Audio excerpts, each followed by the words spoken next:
O Show. This is the Big O Show. This is the Big O Show.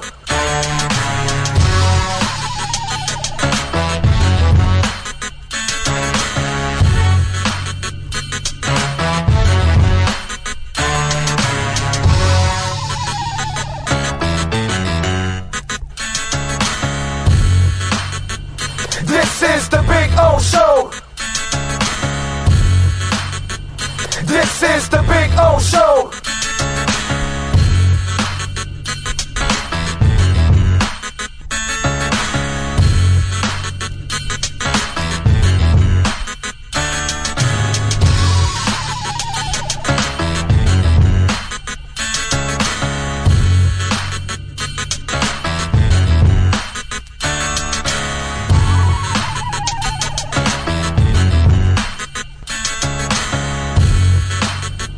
This is the Big O Show.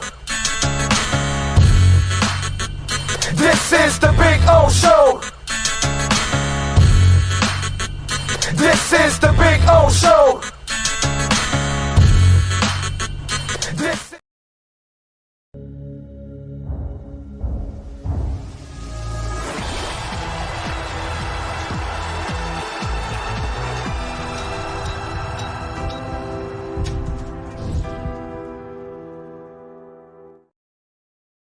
There's no need to drive around South Florida wasting valuable time looking for a new or certified pre-owned Acura. Go to the #1 volume sales dealership in the Southeast United States. Craig Zinn's Acura of Pembroke Pines. Purchase with pace and space in a dealership tailored to your needs. From home buying to providing that personal touch. Contact the 2020 Satisfaction Award winner Craig Zinn's Acura of Pembroke Pines. 888-776-5123. That's 888-776-5123. Or visit them at 15601 Pines Boulevard in Pembroke Pines.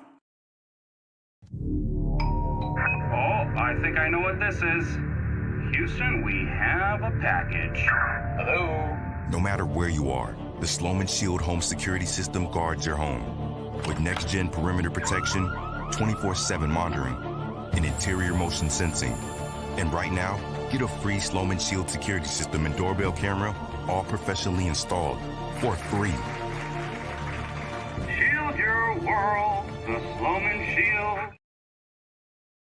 When presenting an award to an employee, athlete, executive, or fantasy GM, make sure you call Orvieto's Awards and More. For 35 years, these custom award specialists have been providing plaques, trophies, custom framing, while providing state-of-the-art laser and computerized engraving, UV printing, and glass crystal etching. They do all their engraving and printing in-house for quality control. Call Charles at 305-949-8098 or visit them at orvietosawards.com. Orvieto's Awards and More, where recognition is rewarding.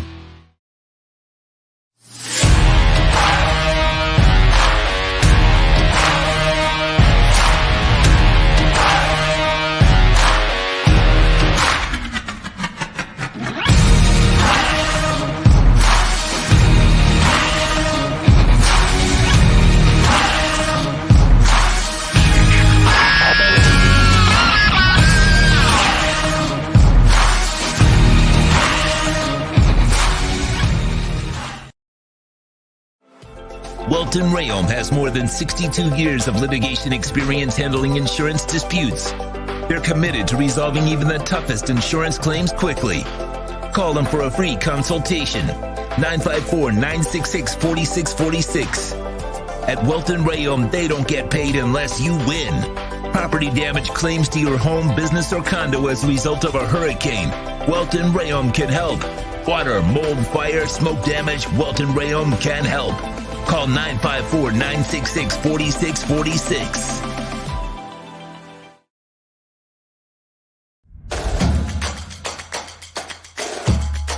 Welcome to Caneswear. New store, new items, same great experience. Family owned and operated since 2010, Caneswear has the latest merchandise from the Miami Hurricanes, Miami Dolphins, Florida Panthers, Inter Miami CF, and more. Come visit us at our store in Davie on University Drive, just south of 595, or online at caneswear.com. Caneswear, the spot Miami fans shop. You can join us at the Seminole Casino Hotel in Immokalee. It'll be next Saturday, a week from tomorrow, May 4th. Inner Circle will be there. Stephen Marley will be there. Two legendary. Come early. Yes. Meet and greet. Say what's up. You know, practice up your Jamaican. We give you a class. You know what I mean? Walk on. You know, it fun. You know. Yeah, and by the way, come early because they got great facilities. Besides the casino, you might be able to eat something, all that good stuff. Yeah. It's a fun day. Whether you live in wherever Naples, wherever Miami, anywhere where you listen to this, come on now. Yep, We'll be waiting. And we got the QR. Ready or not, here we come.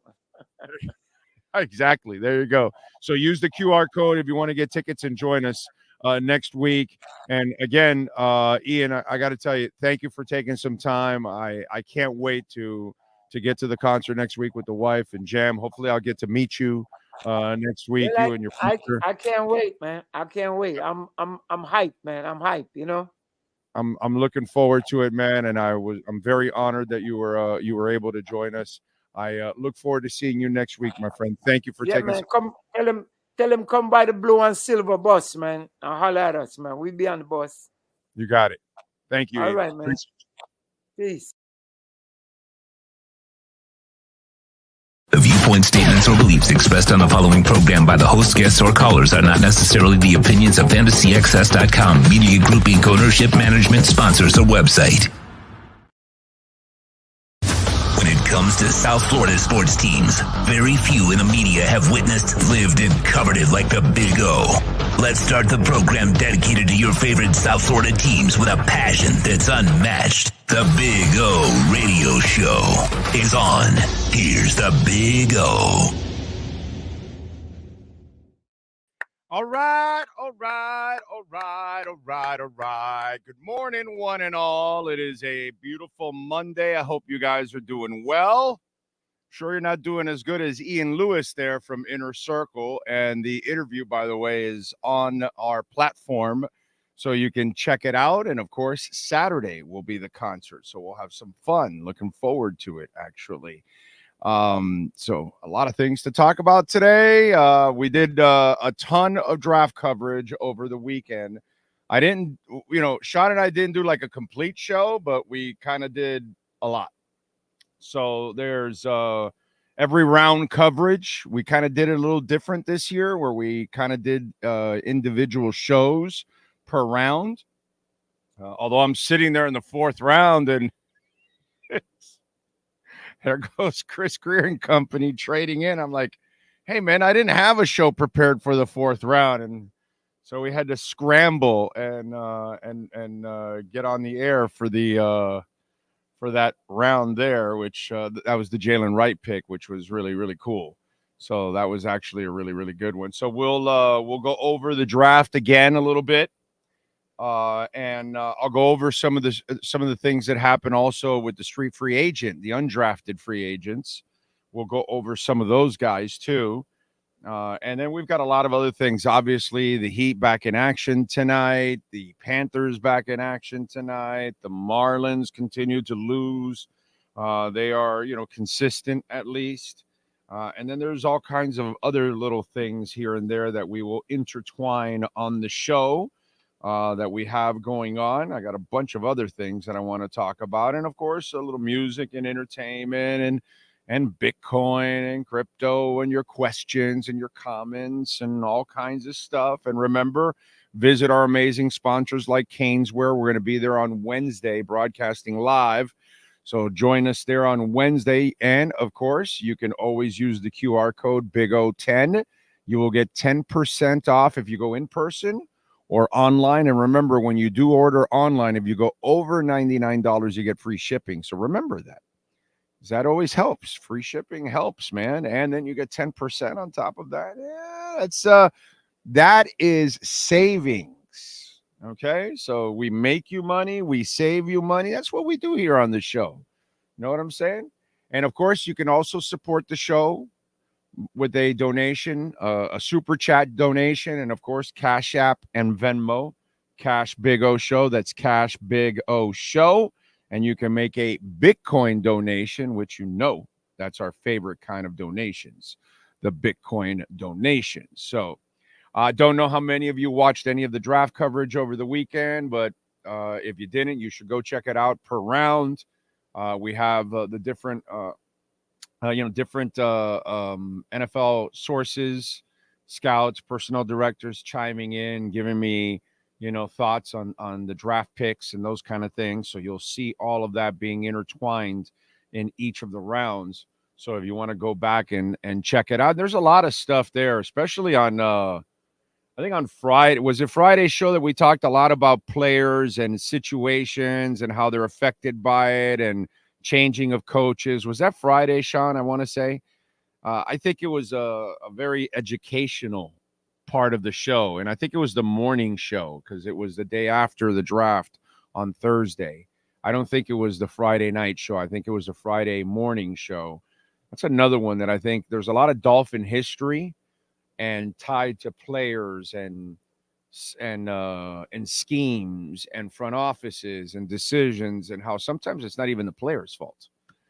There's a lot of that there that I think it's a really educational part of it because it'll make you a smarter Dolphin fan, a more educated Dolphin fan on what goes on instead of just flat out saying, oh, he sucks. Well, yeah, that's not the whole story, And so you might want to check it out because there's some good stuff there, over the weekend from Friday on that we posted. As you know, we're not going to be repeating stuff. We don't really do that on the show. It's digital. So we move on with, new content. And then if you want to catch some of that, you can go back and check it out. Today, I'm going to pick up where I left off from the weekend and kind of continue talking about it. But if there's some stuff that you want to find out about the other guys, there's a lot of stuff there over the weekend. If you want to catch it, plenty of material for you guys, a lot of content. Cosa Nostra is number one. Joseph is in. Steve Chapman. Jamie Zoria reminds everybody to smash that like button. Oscar Rojas. Social Distortion was excellent. It was good. It's really good. It was really good. I got to call my buddy who provided the tickets. That was fun. I got there in time for them. I missed the opening act, but, that's all right. What am I going to do? Steven Gonzalez is in the house. I was looking at the Combine workout show, and Chop was working with Latu. The upside on Chop is crazy. The guy's a monster. So excited to see him. Yeah, it's just like anything, Steven. He's a growing young man, and he will grow into the position. Jason Taylor didn't become one of the greatest defensive players when he came out of Akron. Now, he was kind of like injury prone and skinny and couldn't stop the run and all that kind of stuff, and then you grow into it. That's kind of the way it goes. And this kid has got a world of talent, man. I'm telling you, world of talent. Captain Saki is there. He's in Boca Grande, Florida, not Tarpon Springs, but Boca Grande. NorCal is in the house.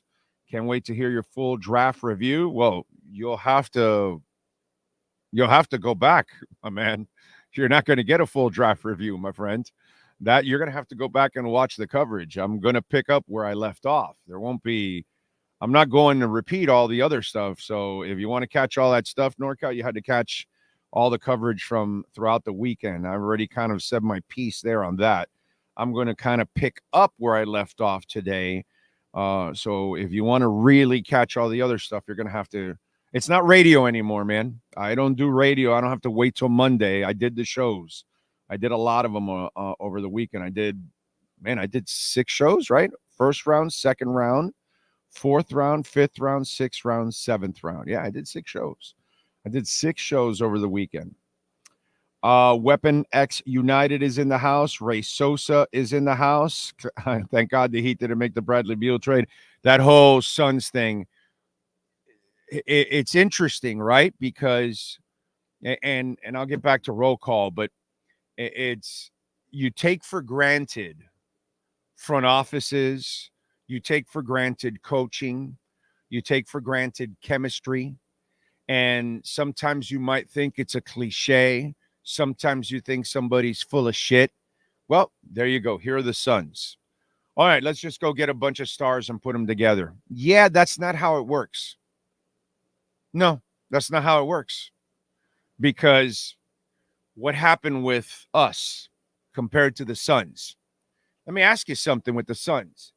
Has a star said, I'm going to defer? I haven't heard that from them. I haven't heard that they're trying to break up. Like our guys, that first year, right, that LeBron still, his BBs haven't dropped. Talk about players developing. Okay? LeBron came out as the god, and it took him years to find his balls. He didn't find his balls until his second year with the Heat against the Celtics in Game 6. That's when he said, wow, I have cojones. Yeah, I got a pair. And that's what happened, right? And then Bosch said, yeah, no, there's only one basketball. You can only have a couple of, okay, I'll take the step back. The Suns put together a bunch of people, and they did not really determine roles. And you have to have also role players. And you have to have, everybody has to know their job.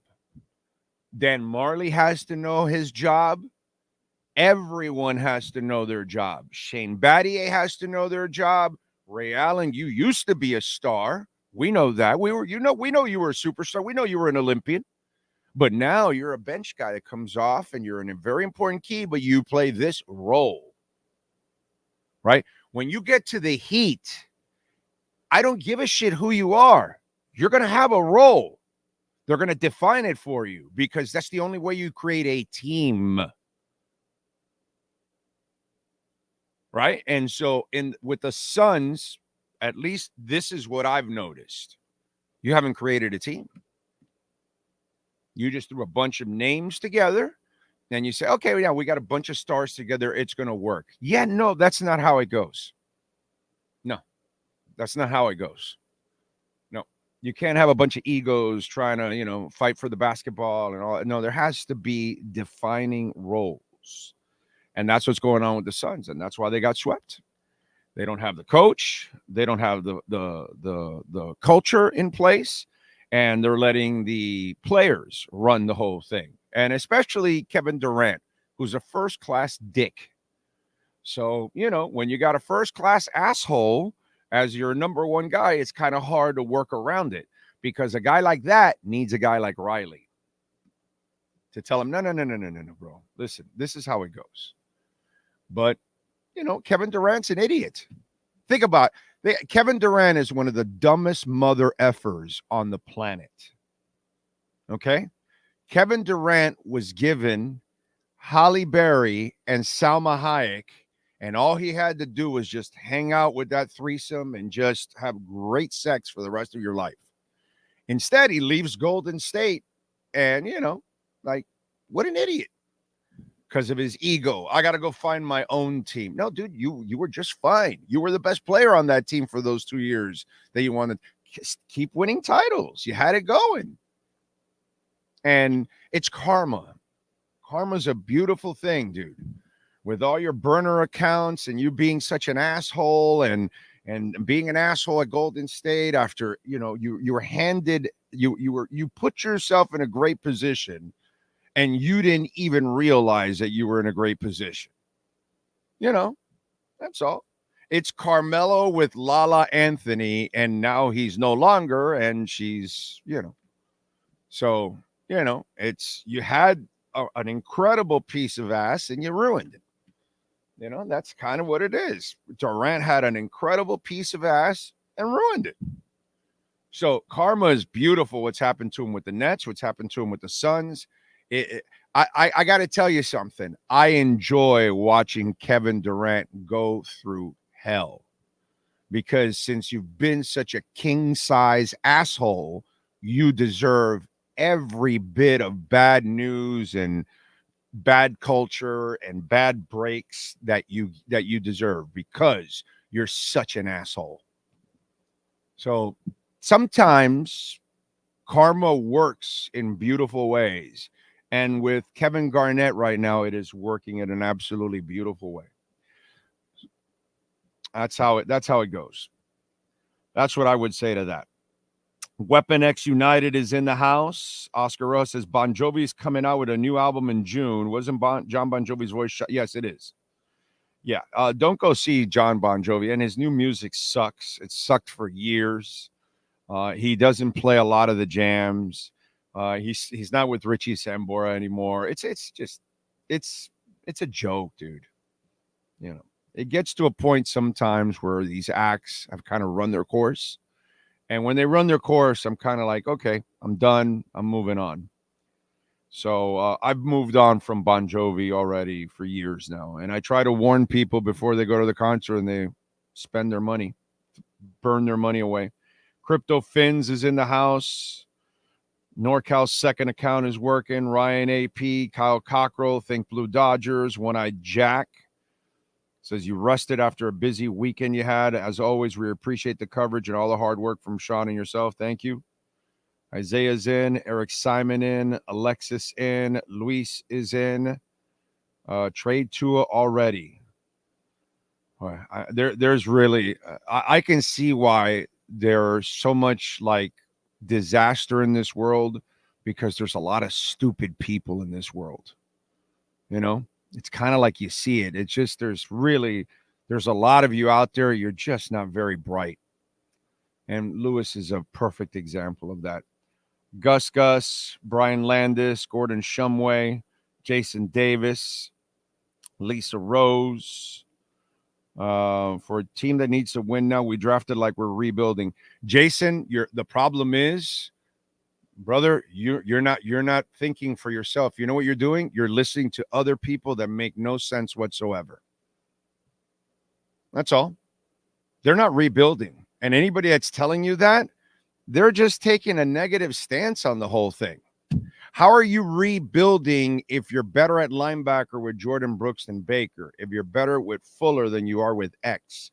You only took a step back with what's it called? With Wilkins. That's it, because you didn't replace the defensive tackle. So how are you a step back if you're healthy at the end of the year? Because they haven't been healthy the last 2 years. They've been completely injured. The quarterback was missing 2 years ago on top of a whole bunch of other players. This year, it was 2/3 of your offensive line, your entire linebacking core. Your corner was useless, playing on one leg. So I'm not exactly sure how it's a rebuild. It's just that the problem is too many of you don't think for yourselves, and then you're listening to people that don't know what they're talking about either. You know what? You're probably listening to the same people that tell you Albert Wilson's going to be great. You're probably listening to the same people that tell you, oh my God, Robbie Chosen's really going to make an impact on this team.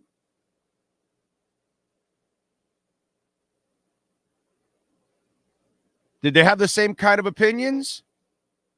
Just wondering, my brother. Did you have the same kind of opinions? Just wondering. Just wondering.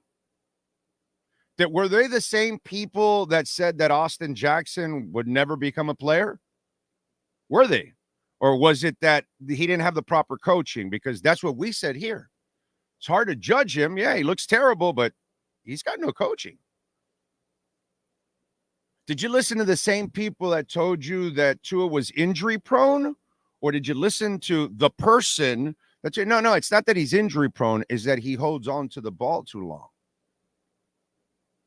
So that's your problem, my brother. You listen to the people that want to sell you the short-sighted approach.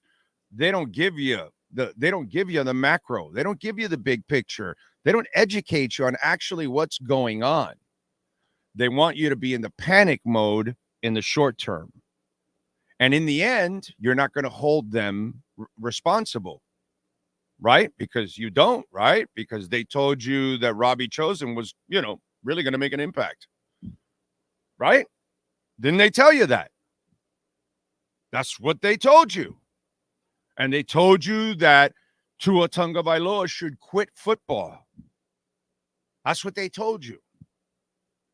You keep listening to people that keep misleading you. You go ahead, my brother. Yeah, it's a rebuild, of course, because they can afford to do that. That's another just stupid ass comment. No, it's a cap crisis. It can't be that you hit on all your picks, or a lot of them, these 2 years, this year and next year. So you have waves of players and you have to make a decision. So we're only going to keep the quarterback and we're going to sign the next wave. It can't be that the logical thing is we can't sign all of them, so we have to make some tough decisions. No, it has to be a cap crisis. So Jason Davis, bro, you keep listening to the people that tell you Christian Wilkins will be re-signed and they have to tag him because he's the heart and soul of the defense. That's what they're telling you. They're telling you he's the heart and soul of the defense. Did the team say that? Did the front office act? But they told you that. The people that you think that say it's a rebuild told you that Christian Wilkins is the heart and soul of the defense. They told you that. How did that go, my brother? You keep listening to them. You go ahead, because then you're as wrong as they are. Meanwhile, we're telling you a year ago, Christian Wilkins is gone. We're the only ones telling you Christian Wilkins is gone. We're the only ones that tell you Tyreek is gone. Now they're all getting on the bandwagon. But, then again, you might as well, because we're the ones that tell you X is gone in 2 years, Byron Jones is gone in a year. But you go ahead and keep thinking, because some of them told you got to re-sign X. It's worth bringing him back. I read that too. How's that one? You following that too, Jason Davis?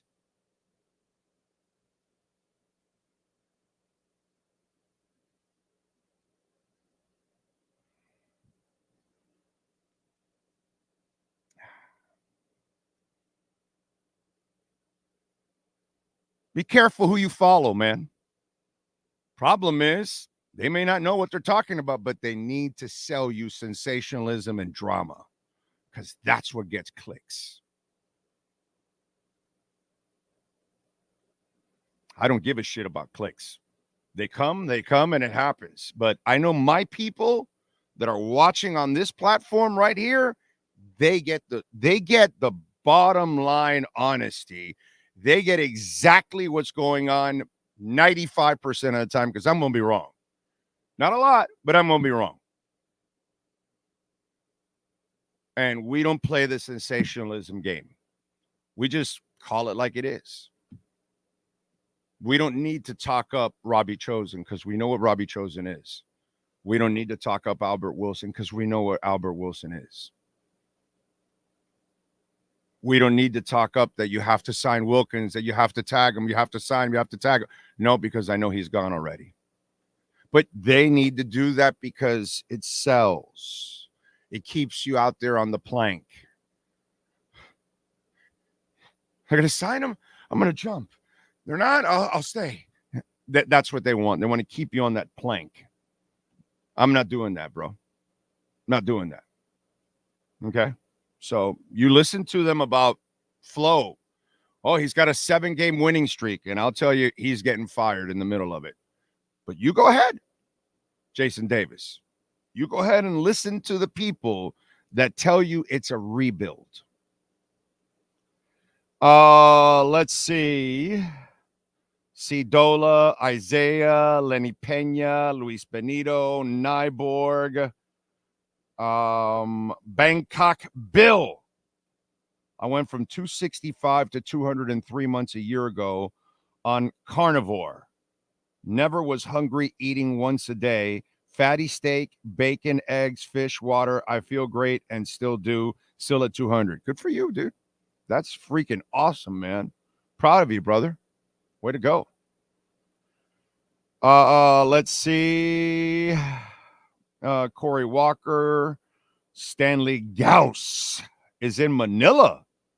Nice.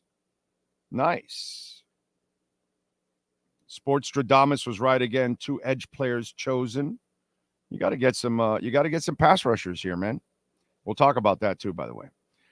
Josh Greenwell, A-Rod, Stetson O, Les Jams. The era of writing articles for clicks is brutal. Thank you, Big O, for being straight shooter. Dale. We try, my brother. I'm just not gonna. I don't answer to anybody. You know what I mean? I don't answer. I don't have a program director coming in and, hey, let's talk up this, and hey, let's not criticize that because we have a relationship with. I don't have any of that. By the way, I didn't pay attention to it in the first place.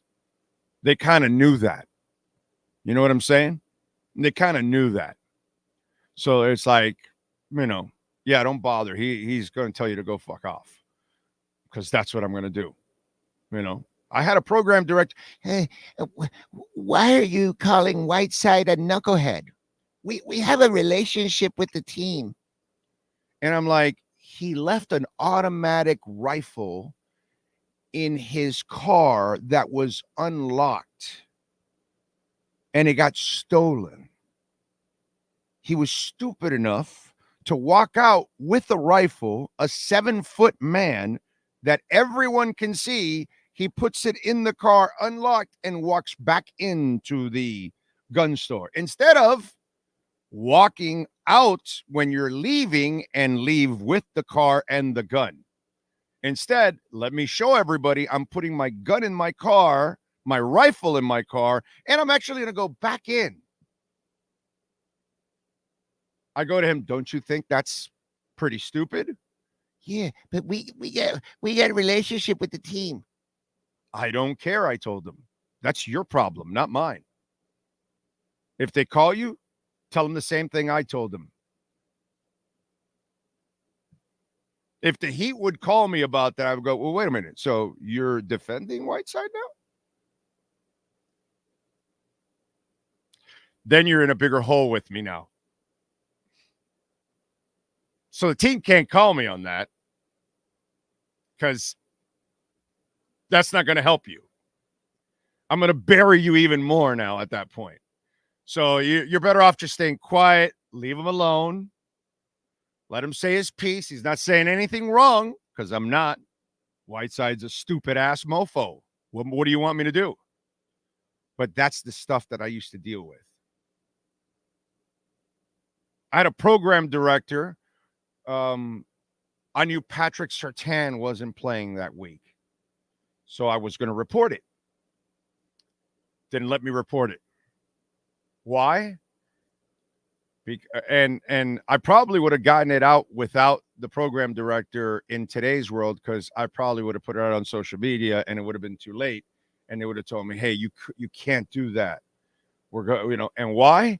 Because Hank Goldberg would record the Dave Wanstead show on a Thursday and it would air on a Friday. So I found out on Friday that he was out. So I wanted to report it, but because it was already recorded and Wanstead was already lying about, we're gonna have him work out before the game and then we'll determine whether he can play. Even though he knew he wasn't playing. On Thursday, he knew he wasn't playing because by Friday, I knew he wasn't playing. So it was like, come on. And so I could not tell the fans, the gamblers, the truth. How do you like them apples? That's the shit that goes on behind the scenes because you want to protect your little pregame show. That's the bullshit I dealt with. But I don't play that game. And that's the difference. You know what I mean? Too many do play that game because you're stuck in that corporate world. And if not, and if you don't play nice with them, then they don't want you around. The fact that I lasted 30 years is a miracle. But why? Because I can do my shit. You know, people will support. People will support. Sponsors will support. I will actually unearth real news, which is what most of them don't do. Nobody really unearths any real news anymore. How many people really on the beat are breaking Dolphin stories? Come on, really? How many?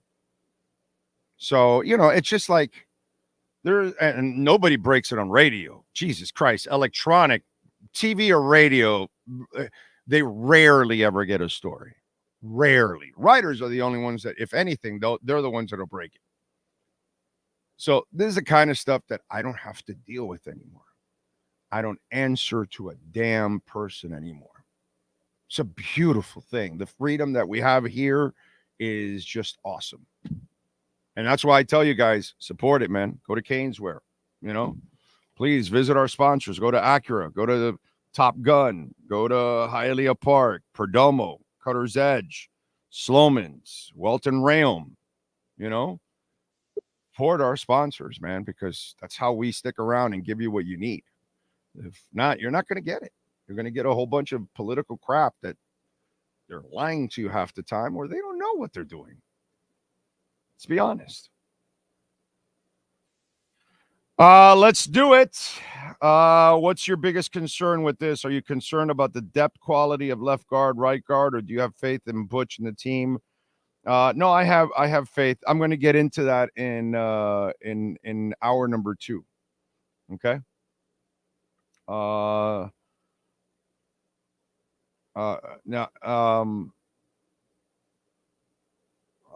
Jason, my brother, it actually is wrong content. See, that's where you're now being ignorant. It is wrong because I know it's wrong. So if you're fighting the facts,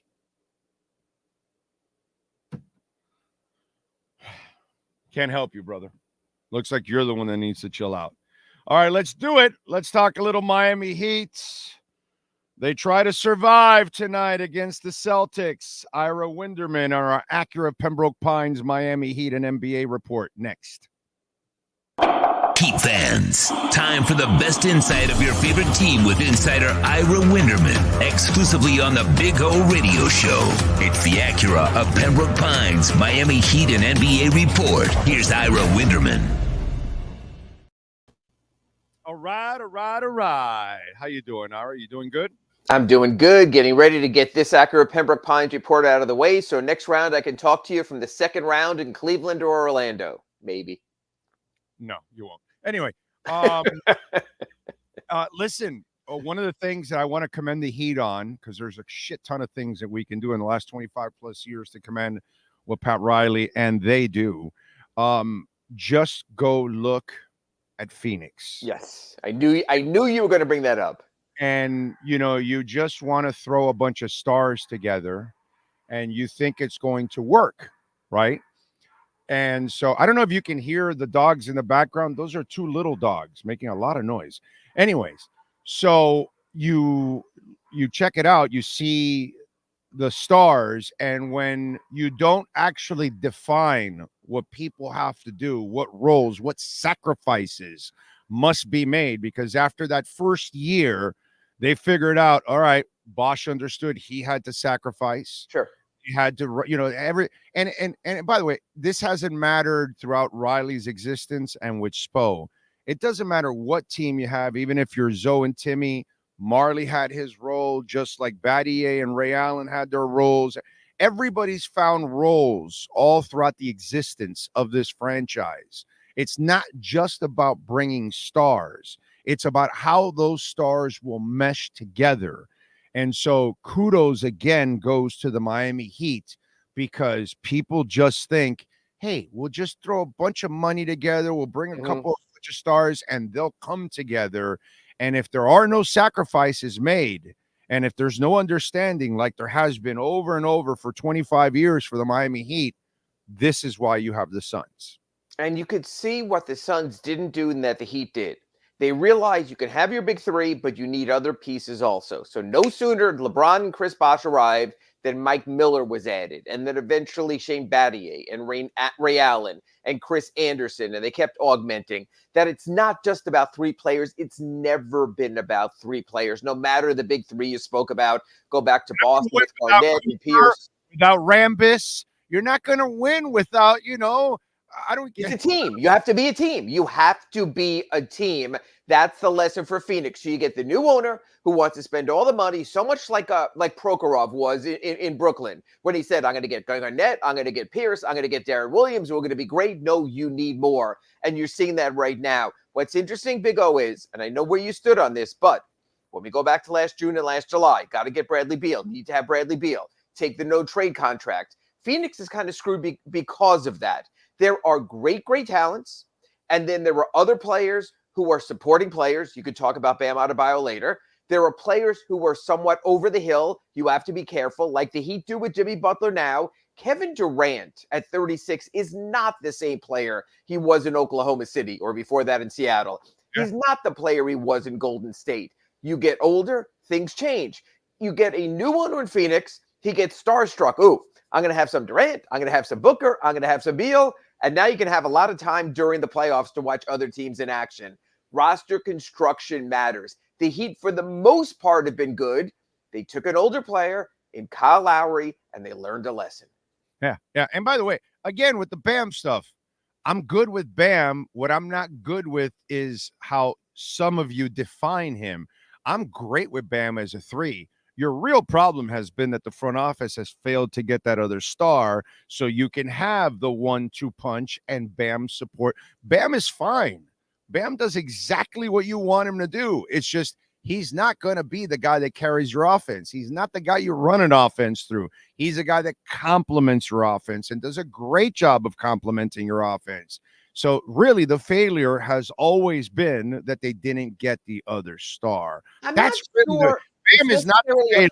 Bam's not necessarily a failure when you've gone to 3 Eastern Conference Finals, 2 NBA Finals. Jimmy Butler in the playoffs is that A-list star. Tyler Hero hasn't been around long enough to see.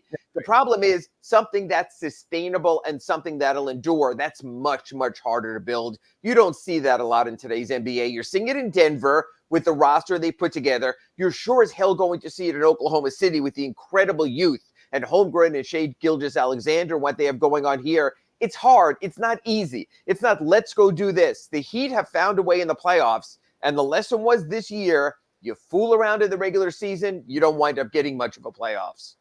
Right. No, exactly. That's why I'm with you there. And so, again, it's just trying to figure out that third guy has just kind of been the issue. So tonight, let's get to tonight. I mean, it's almost like we need another one of those nights where we just, and it has to be. It has to be. You have to be at your best. They have to be at less than their best. Look, they're a 10.5-point favorite on the road. It tells you all you need to know, but this isn't the real Heat. There's no Jimmy Butler. There's no Terry Rozier.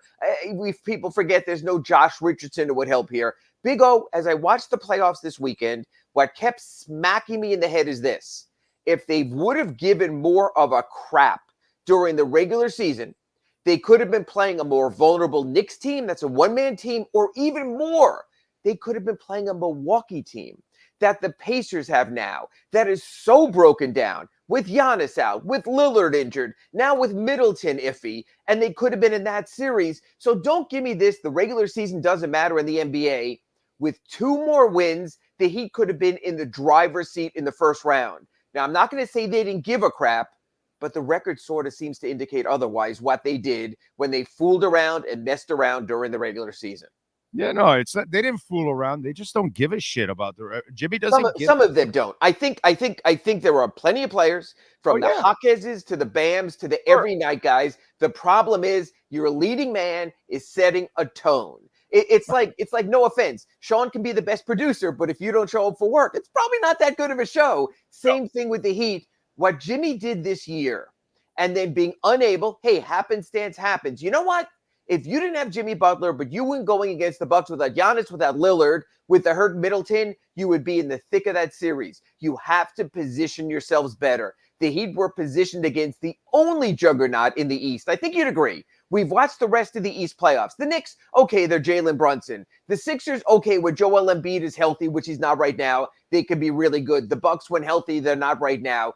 There's no other great playoff team in the East. Is there anyone in the East you watch, Big O, other than the Celtics, you go, that's a legitimate championship level contender? No. In the East playoffs. No, not at all.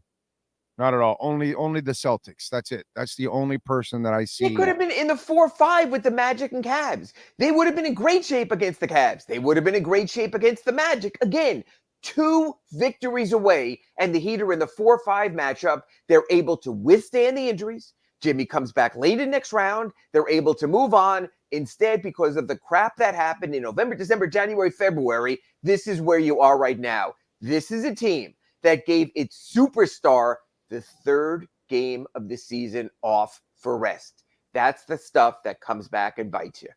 Right? No, and so then what happens now? Because we've talked about this over and over again. There is no fucking way I would ever extend him. See, I'll let you finish, and then I'm gonna give you a great reason how you can do it. I don't give a shit about I'll give you a reason. I get it, the whole ugly Jimmy, and he's gonna get him. No, I'll give you a reason. Here it is. Okay. I have the perfect extension for Jimmy. I built an extension for Jimmy based on games played, playoff rounds made. In other words, Big O, Joel Embiid had a contract like this when he was injured as a young player.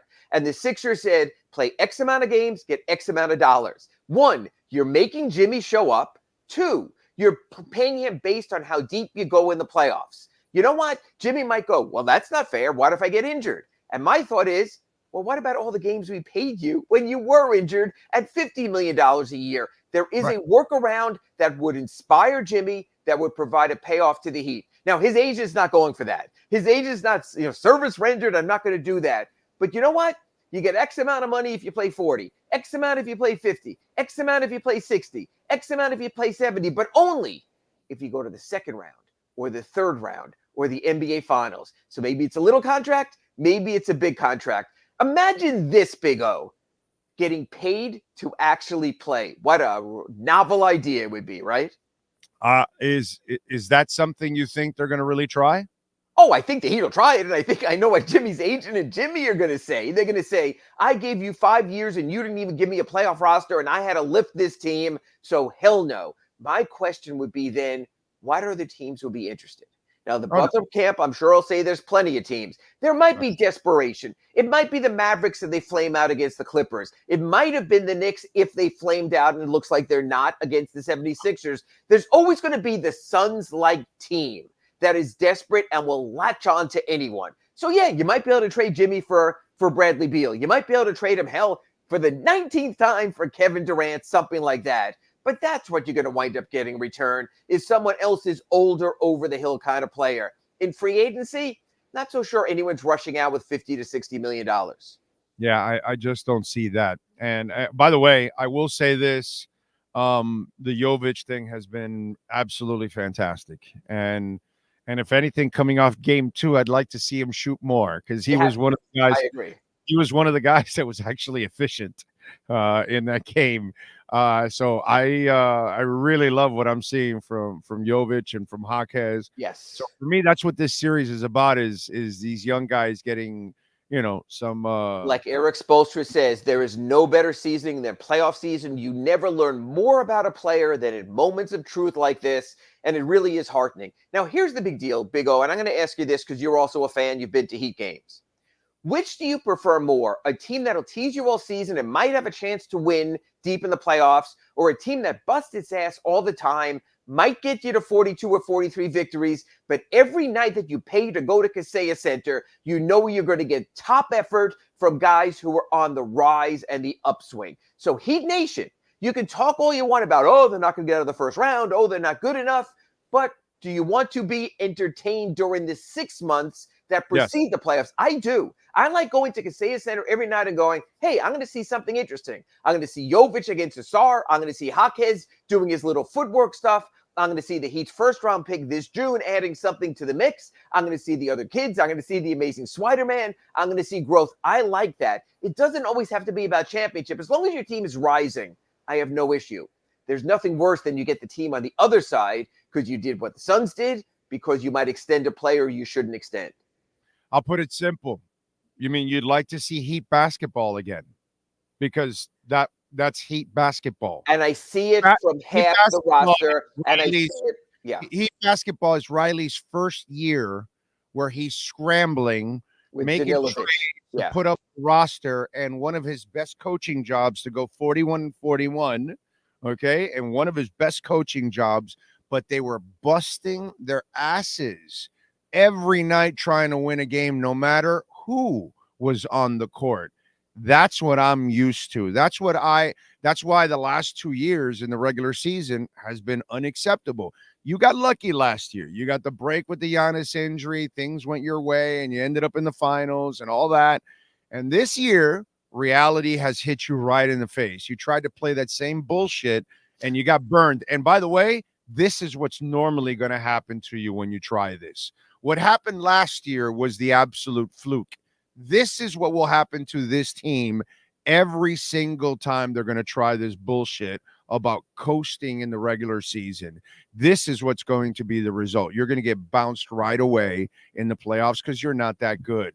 But you got the breaks last time, and that went your way, and you tried to take advantage again. What we haven't seen is Heat basketball the last 2 years in the regular season, because Heat basketball is always trying. No matter it's trying when you know the 5 and 4 spot are on the line for Dwayne Wade or Chris Bosh or whatever you're going to get, and you still go out and win that last game that day, and you end up in the 5th spot, and you still get lucky that Wade fell to you. But that's Heat basketball, that you didn't give a shit about a draft position. You still went to win that game in Orlando.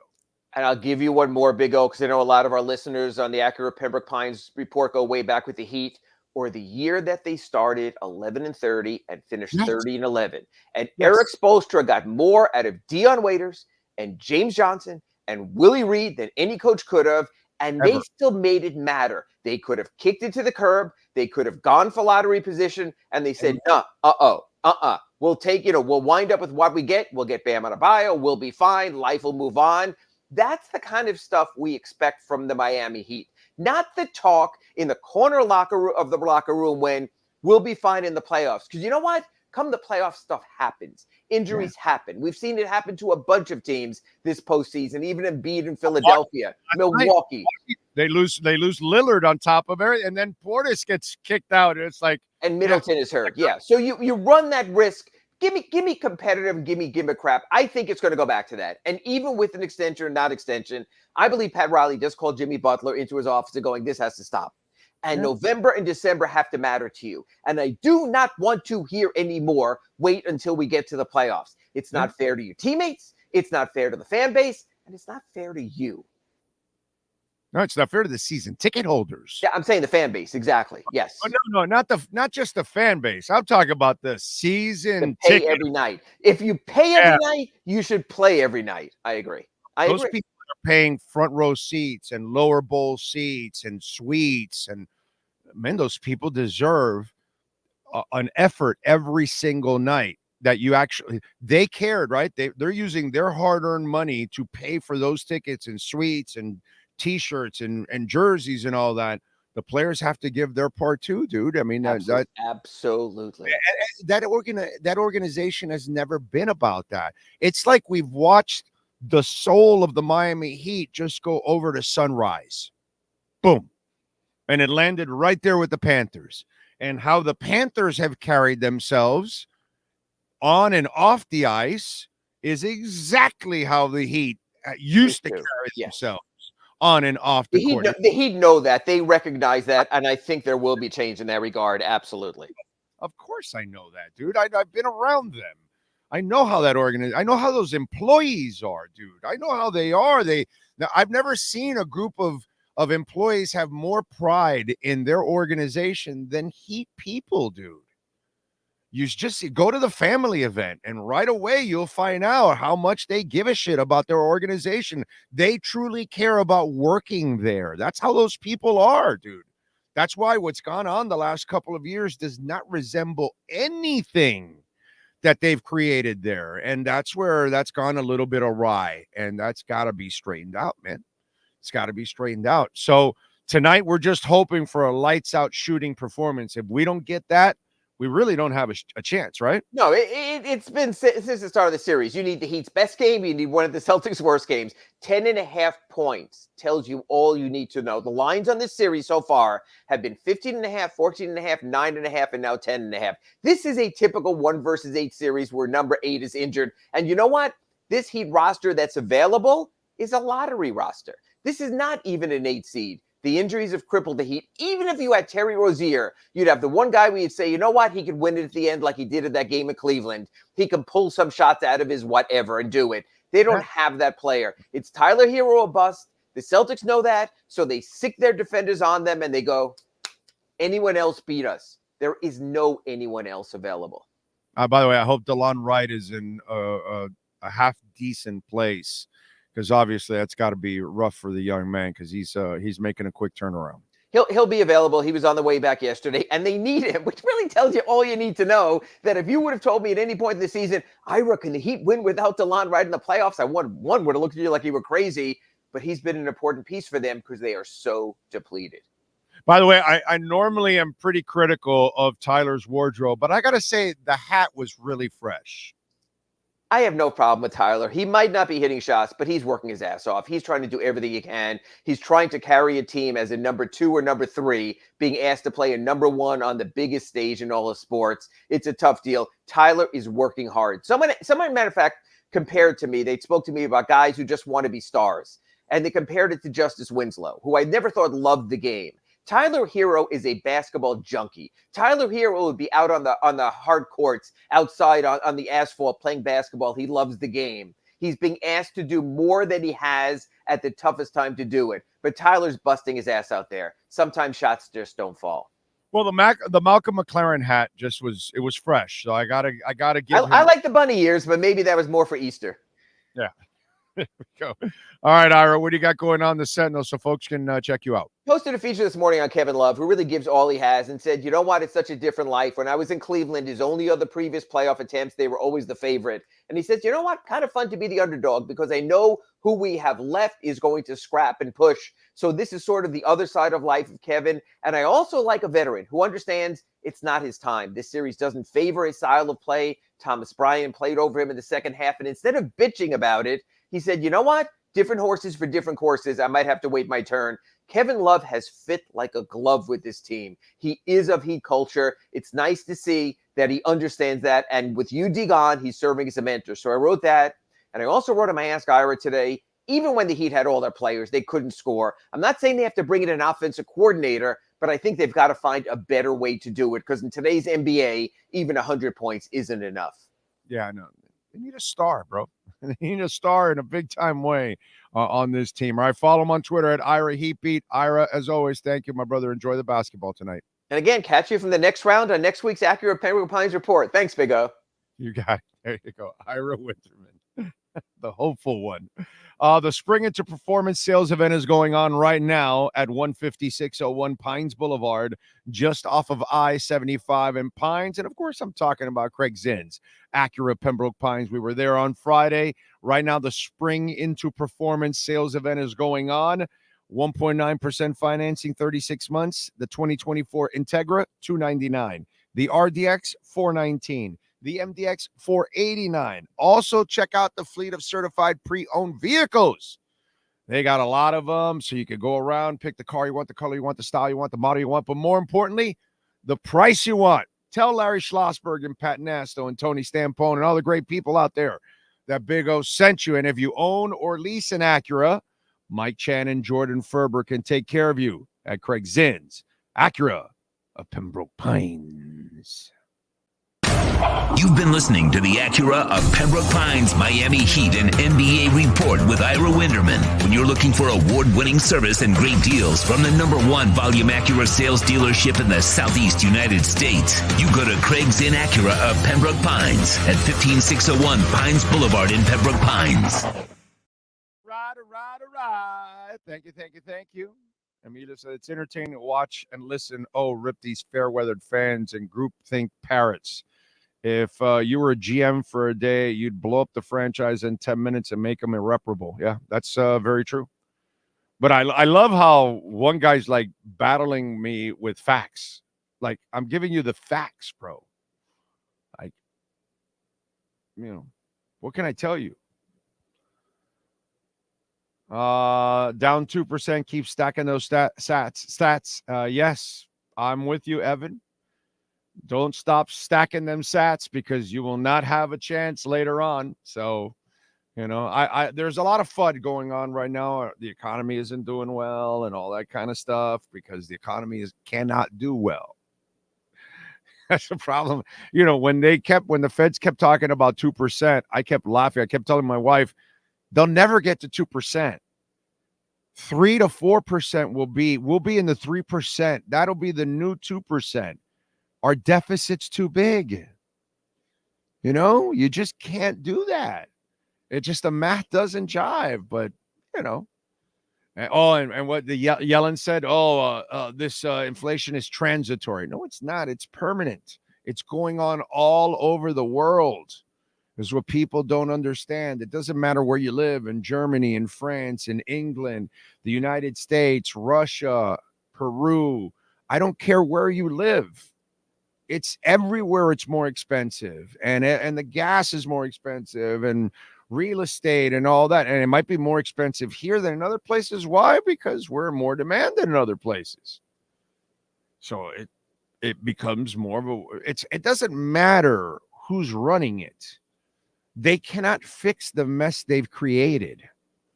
And that's why eventually it'll turn around and then Bitcoin will take over because the world will figure out, oh shit, this is irreparable. Like what this guy was talking about with crazy GMs, because our economy, our banking system, our dollar, it's irreparable. Just like the ruble, just like the euro, it doesn't matter. They're all irreparable. They're all failing. And they can't do anything about it.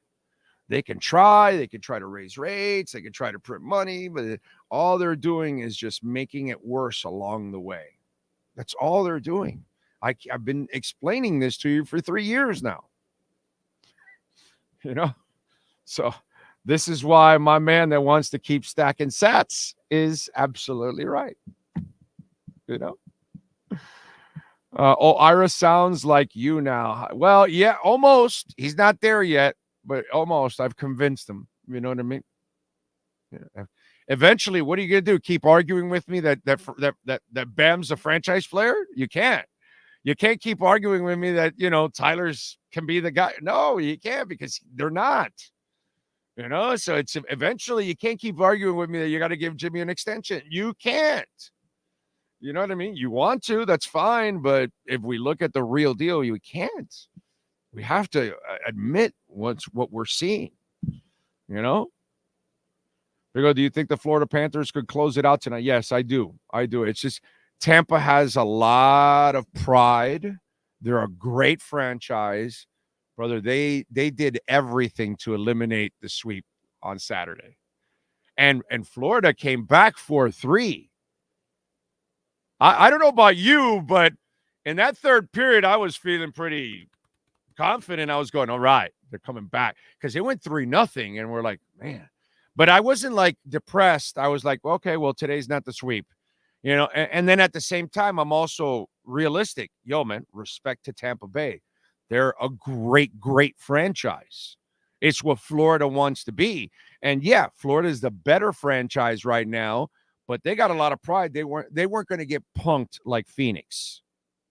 See, the Suns can get punked because Durant is a punk, but Stamkos is not a punk.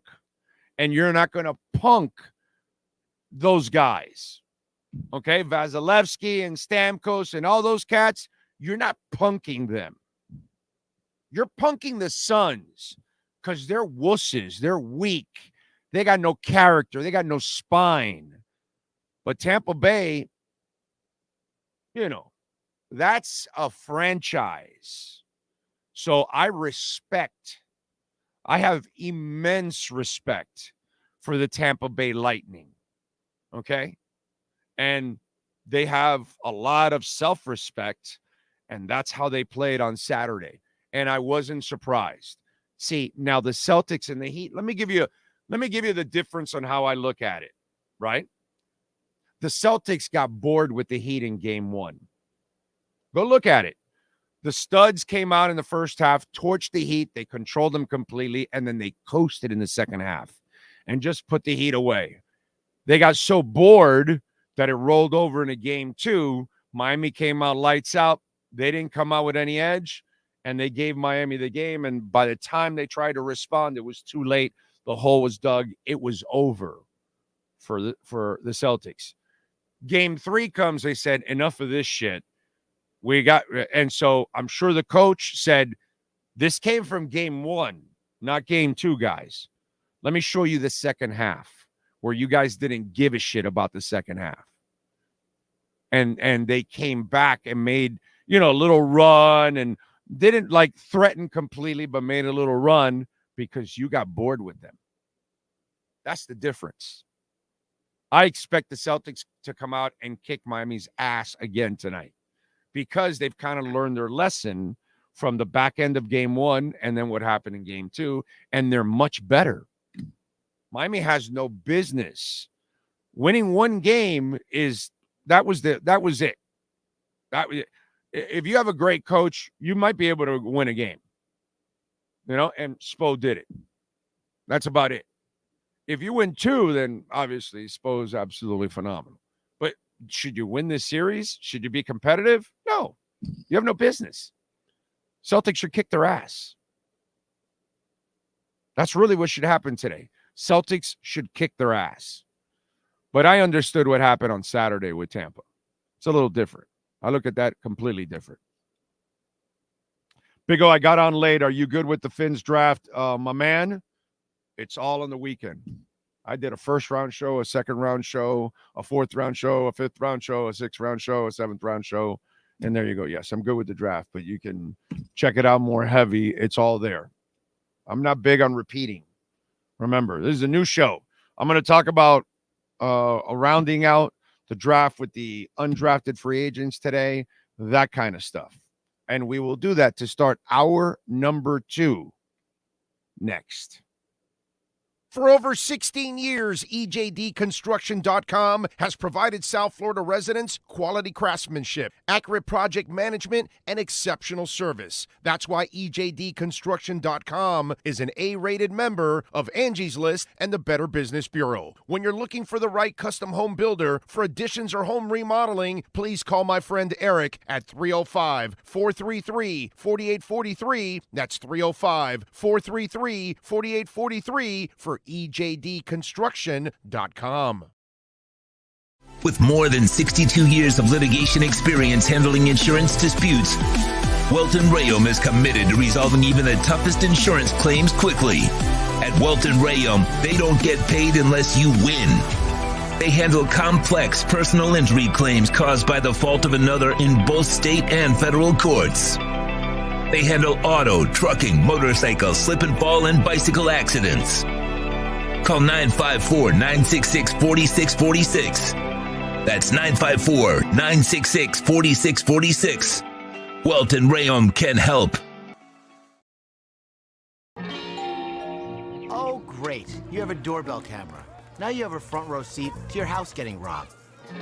They're breaking into my house! Ooh, there goes the TV. I'm sure it'll turn up at the pawn shop. No, not the TV! Just because you can see them, that doesn't mean you can stop them.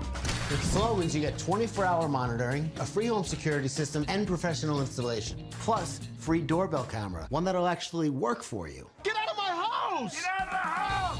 Call 1-800-ALARM-ME.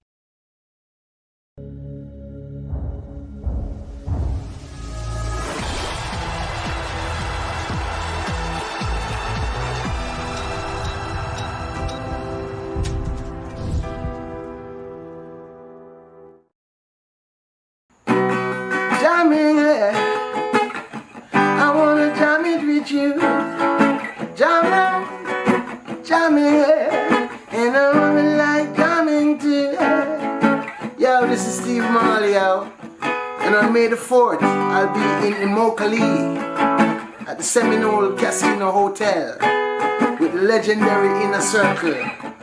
See? We see you there. Rastafari love. And I'm jamming with you, jamming, yeah. And I'm jamming to you,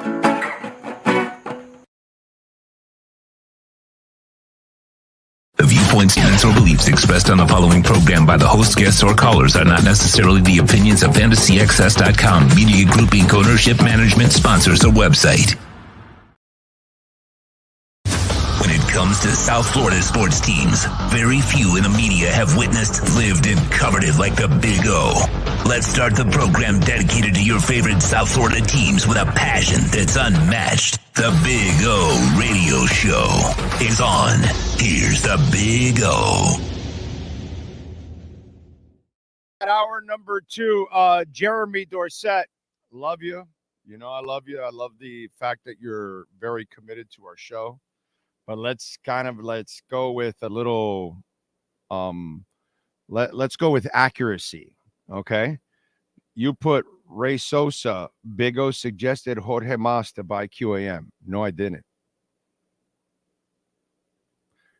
Jeremy, you have this hard on with local radio.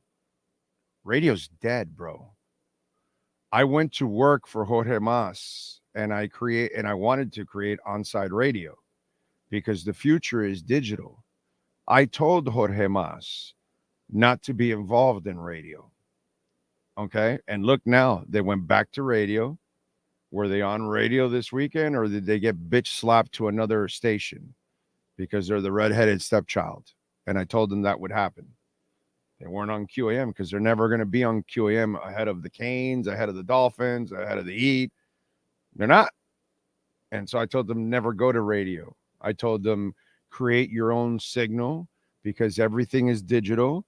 Everybody in your stadium has a phone. They can have headsets. Everybody has a smartphone, a smart car, a smart TV. You don't need radio signals anymore. You have this hard on with radio. Radio is dead. No one should buy a radio station.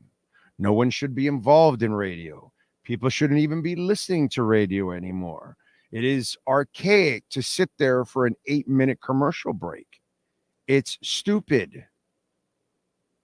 So I never said to buy radio. I left radio on purpose. Okay? Like, I knew what would get me fired.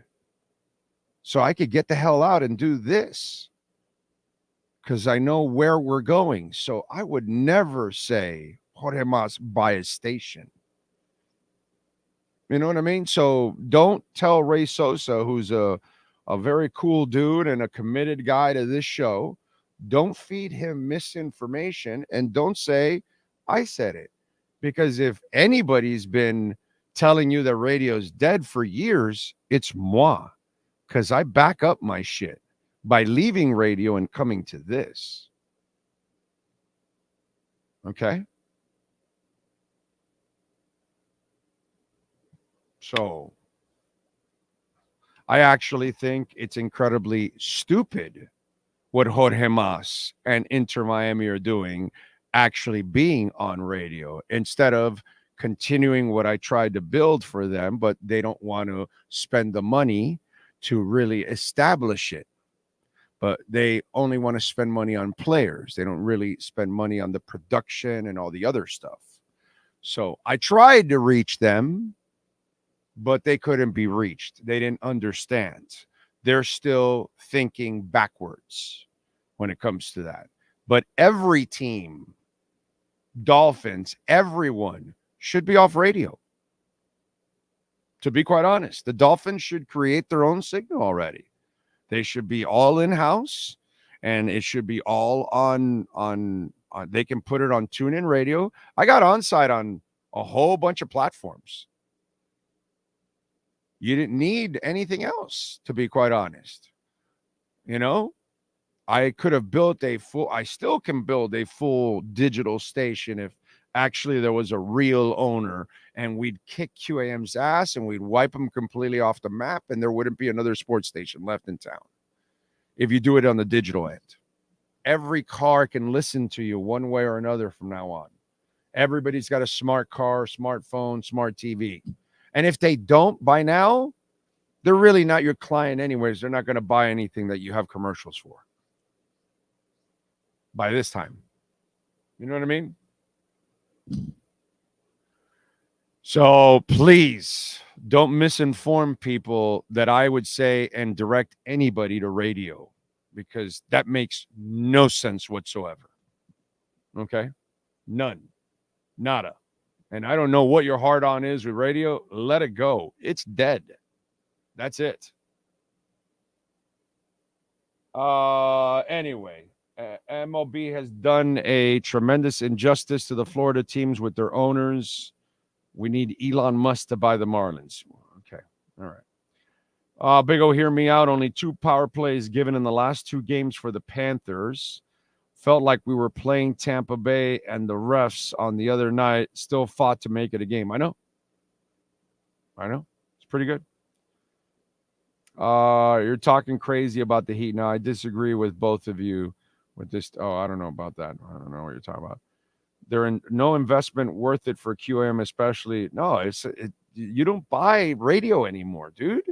You don't buy a radio station. You don't do any. You stay away from radio, bro. People aren't listening to radio anymore. They're gravitating away from radio. Old farts are the ones left listening to radio. The people that can't even figure out how to work a smartphone. Those are pretty much the people that are left listening to radio. They're just not listening to radio anymore. They're going to podcasts. They're listening to digital shows. It's just the way it is. Nobody sits there and listens to commercial breaks. And if anything, they'll go listen to the podcast of the radio show instead. Big O would like for the Finns to sign a decent DT when the money from Howard kicks in June 1st. DT is the biggest weakness remaining on the roster. Well, we'll see. I don't think there's any real there's no DTs that are going to make a real difference at this point in time left. You know, so I don't think that's you're going to use some of that money for Tua, actually. If I'm 100% right, Jeremy, so then drop the radio shit already, bro. Drop worrying about 640 and 940 and 610 and 560 and all. They're all dead. They're all on life support. Nobody's buying, nobody's doing anything with radio anymore. And if you are, you're an idiot. If you're moving into radio. I'm left wondering, why didn't the Dolphins bring Frank Gore Jr. if he's bound to develop into the old man? How do you know he is? Did Ray Lewis Jr. turn into Ray Lewis? Did Alonzo Highsmith Jr. turn into Alonzo Highsmith? I must have missed all of that. How'd Pete Rose's kid do? How'd Ted Williams' kid do? How'd Michael Jordan's kid do? In fact, there's a 98% chance that they all fail, dude. None of them live up to their dads.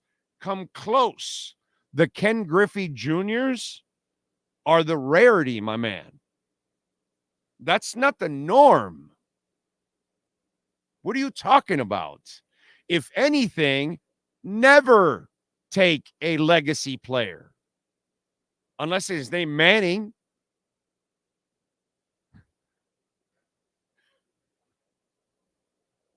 Legacy players suck. Like almost all the time they suck. There's like very few that are actually any good. It's such a small percentage. Almost all of them are failures, or they're just people are doing favors, giving them jobs or giving them scholarships or whatever. But legacy players, come on, dude, that's funny as hell. Anyway, on the radio, there's a lot of nonsense. Well, again, they don't really work. They're not breaking any news. They're not really unearthing anything. They're not trying, dude. Just collecting a check, doing 8 minutes and 8-minute breaks. You know, it's come on, man. Let me see. Miles Deep. Hey, does anyone know since Xavier Howard got cleared if he's willing to take a pay cut? Miles Deep, he's taking a pay cut. Whether he likes it or not, he's taking a major pay cut. He's still out there. X is a shell of what he used to be, dude. You don't sign X now thinking that he's going to save your ass for anything. He's a backup now. That's how bad it was for us last year. The Dolphins had a backup corner playing. Okay? Maybe some of our media members don't realize that, but come on, bro. X is nothing. I don't want X. Move on, bro. Enough already. Big O saw the movie Challengers over the weekend. What a movie. So good. Such a mental movie. Soundtrack is very good as well. Challengers. I don't know what it's about. Oh, thoughts on what happened in Atlanta with them taking Penix? Planning ahead. They must love the hell out of Penix because, Sean was laughing because he said, well, he could sit for the next 4 years. And which is like stupid. Like, really? He's going to sit no more than 2 years. They got to play him in the third year. They got to start finding out what they have in him before they can repay him. He's not going to sit for 4 years and then you're going to re-sign him. What are you going to do? Just tag him and then pay him that much money when you haven't played him? That's so stupid. The people in Atlanta they planned ahead. In other words, Kirk will be there 2 years and then they'll play Penix in the third year. They have to. That's all. That's their problem, dude. I don't really care. I'm not a Falcons fan. Remember, you can support the show many ways. Cash App or Venmo at Cash Big O Show. That is Cash Big O Show, Cash App or Venmo. And you can also send us a Bitcoin donation. Ho Yoon, thank you, sir. Says, have a great week. Panthers close it out tonight. I agree. Big time. Big time. They close it out tonight. Thank you, Ho Yoon. I appreciate you, my man. Very kind of you, as always, making a donation to the show. Cash App or Venmo at Cash Big O Show. That is Cash Big O Show. Cash App or Venmo. And listen to our coverage of the draft. We have a lot of stuff there for you. What else? Very hard for sons and daughters to surpass their parents in sports. But in acting, a few surpass their parents. Need to think, but there are a few. Acting, I'm sure there's a few. But in sports, it's rare, man. There's just very few that come out and are special, like that. Do we need a tight end? No, they got Jonnu Smith, sir. So they're going to go with Jonnu Smith. Plus, they've got a couple of other guys that they're kind of experimenting with.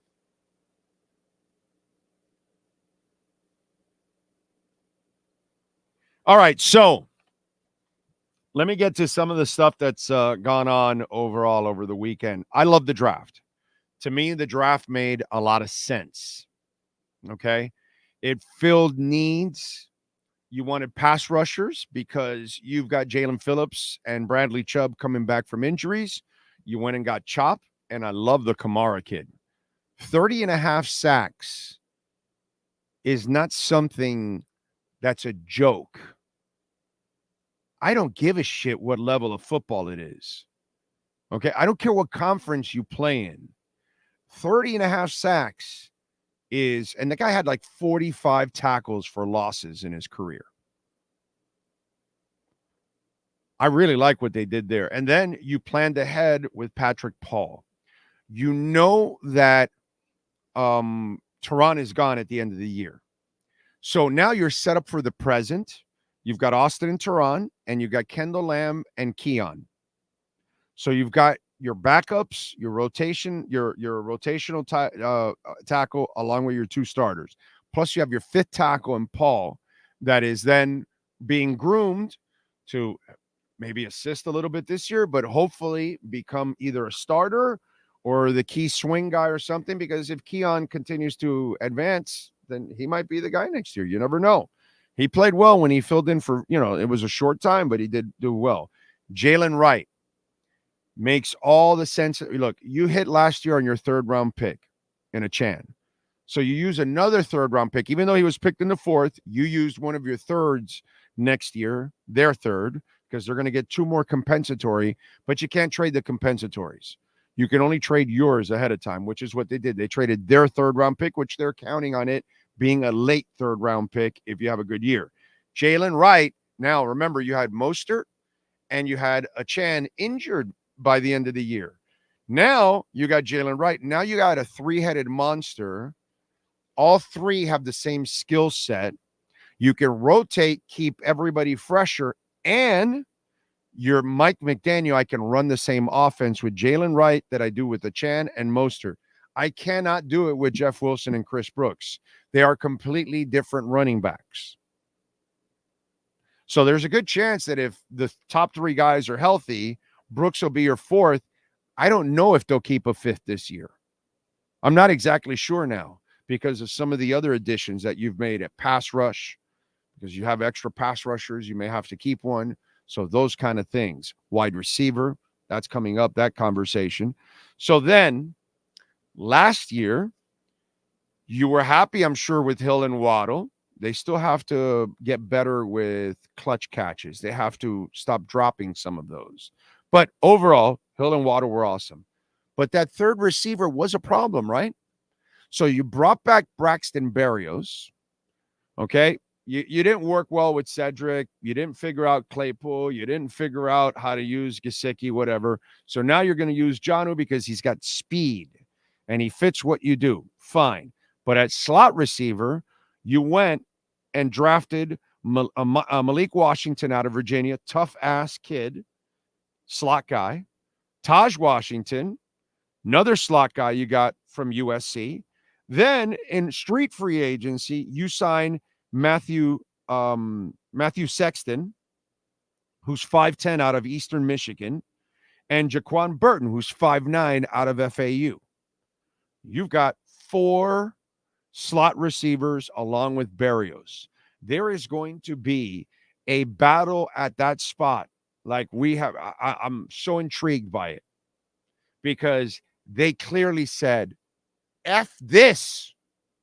We're addressing this and we're solving this now. So this is going to be an absolute cool battle. Craycraft, I think, is in because Craycraft does everything. And he's exceptional at blocking and special teams and all that. So for me, Craycraft has already made the team. So you've got those 3 making the team, and then you figure out where is Ezukama and where are your slot receivers. Because I think it'll be Berrios and Malik, Berrios and Taj. Or Malik and Taj and no Berrios. I doubt that. But there's going to be, and then will Matthew Sexton or Jaquan Burton surprise us? Because as you all know, I don't have to tell you guys, the Dolphins have become very Heat-like now that we now watch the Summer League because we know there's going to be somebody that, what's the guy's name? Adonis or whatever the hell, the other guy they got now. Like, I can't wait to see his ass now in the Summer League next year. Like, I'm already looking forward to that just because that's the new guy that they found. Plus, there'll be another guy or some shit. You know what I'm saying? So they're doing that too now. You know that there's going to be one of these undrafted cats that I'm talking about that is going to be a playmaker for them. I don't know how, but they're going to show up. It happens. So the battle for slot is going to be actually fun. Then you drafted Patrick McMorris, which, by the way, they have this thing for safeties in the West Coast. If you've noticed, this new staff here the last couple of years, I don't know what it is, but they kind of find safeties out in the West Coast a bunch. And Patrick McMorris is no different. And then they also signed Mark Perry from TCU, 6 foot 213, and Jordan Colbert from Rhode Island, 6'2", 214. Okay, so along with McMorris, these are guys that are going to be playing more strong safety.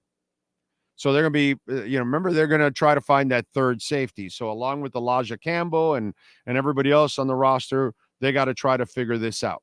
They added Storm Duck, great name out of Louisville. That corner, we'll see how good he is. They also added a tackle in Byron Matos. That's the project guy that's 6'9", 290, 23 years old. And then Matthew Torres, the guard center from Ohio State, who's 6'3", 316, and Andrew Meyer, who's an offensive guard center who's 6'3", 295 out of UTEP. So they added multiple linemen and tackles. They to add to the depth there and the battle. So these are things that you want to look at because one of these guys is going to come through. I don't know who it is, but it's going to happen. And like I told you, like at wide receiver, Waddle and Hill and Craycraft. And then what happens between Berrios, Ezukama, Sanders, Washington, and then you've got Sexton and Burton. So interesting how the battle for the slot is going to be pretty cool because they clearly are sending a message. We need to solve this problem. We need to have somebody that we can count on working the middle of the field. Now, the other thing I will tell you, I don't think Odell is out at all because by loading up on the slot, Odell's not a slot. Odell's the outside guy. So you're going to sign him to be more of a fill-in for Waddle and Hill on the outside. And when you want to get all three on the field, Waddle will be the one that goes inside because Waddle is better than Hill and definitely Odell inside as a slot guy. Because Waddle brings that toughness. He has a little bit of that physicality. He did it his first year. Did a lot of it in his first year. So that's what I think is happening, overall when I start to look at some of the undrafted and kind of the breakdown on what we're going to see in mini camps, training camps, moving forward over the next couple of months. Plus, I'm sure there'll be some others that will be added to the mix, and then we'll find out. Okay, so there's my 2 cents on a lot of the stuff that went on over the last couple of days, filling out the roster. Yes, Lamb is gone after this year. That's why Keon and Paul are so important because you want one of them to be the starter. As I've said, I think Austin goes to left tackle and Paul and Dion and Keon fight for right tackle. That's what I think happens. Because I think Austin Jackson gets another year and confidence goes through the roof. And then, and he's more than athletic enough to play left tackle. And he's better suited now than he was when he was young and he got here. And he was really young, by the way. He was a younger draft pick than normal, as it is. That's the other thing that people don't realize about Austin Jackson. He's still really young, actually. He's a 4-year veteran that's actually really young, which is pretty cool for us as Dolphin fans. So that's why the whole Paul thing is so important because he has a year to learn the system, get taught by these guys, all that stuff. So then you can prepare him for next year. You're hoping this year he never plays. You're hoping that Lamb and Keon, if anybody plays, it's those guys that play because they have the experience. That's a perfect world right now. Okay. Big O, I see all these speedster draft picks at the end of Tyreek Hill's next year. Thoughts? Yeah, no, and they'll have all their picks next year, so they'll draft another receiver next year. Tyreek is gone at the end of the year. If Tyreek is smart, he's quiet, he's a really good soldier, he's an exceptional teammate all year, he plays the best football he's ever played, not just yards and all. I'm talking about football. Be the best player that you've been and prepare yourself for life after the Dolphins, because if you make it difficult on yourself and the team this year, you're only going to make it more difficult on yourself in free agency next year. And I hope he's smart enough. I hope his agent, I know his agent is going to be smart enough. Forgot who his agent is, but I'm sure his agent's smart enough to figure out, dude, this is your last year. They're going to let you go. So you need to be at your best behavior so we can get you a contract with somebody else next year. They are moving on. Okay? He cannot be reached. It's over. That's just the way it is. They tried, and they're done. They're done. Okay? I still have hope for Azukama. I have more hope now for Azukama than I ever have. They didn't go out and get a big receiver. That tells me something positive must be going on behind the scenes. Or he just doesn't give a shit about big receivers. And it's just not, it's never going to be important to him. And he's hard-headed, and that's it. So, what can I tell you? Okay. Great to see an FAU player stay in South Florida. Hopefully he makes the roster. We'll see. Big O, I see Tyreek probably going to an NFC team. I don't know. I don't know where he'll go. I know he won't be here in Miami next year, and he won't be in Kansas City. That I can guarantee you he won't be in any of those two places. You think the Heat will get the upset tonight? No, I don't, actually. I think the Heat get eliminated in the next two games. I think they got their win, and I think the Celtics got their wake-up call.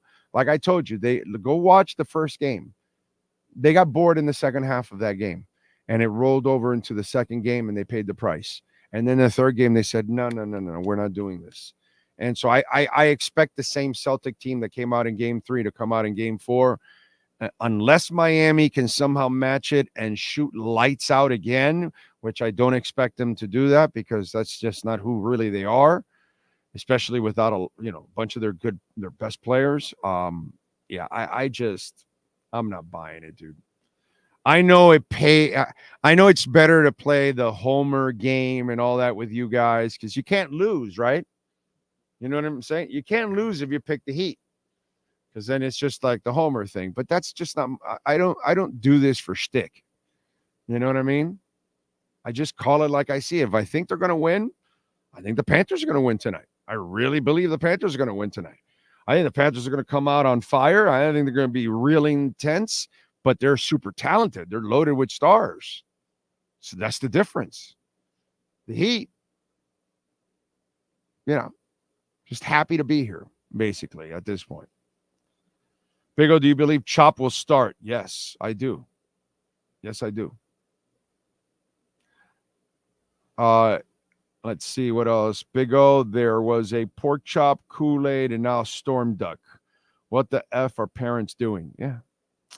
They're getting creative with their names. Any news on Rozier? He's out. He's out.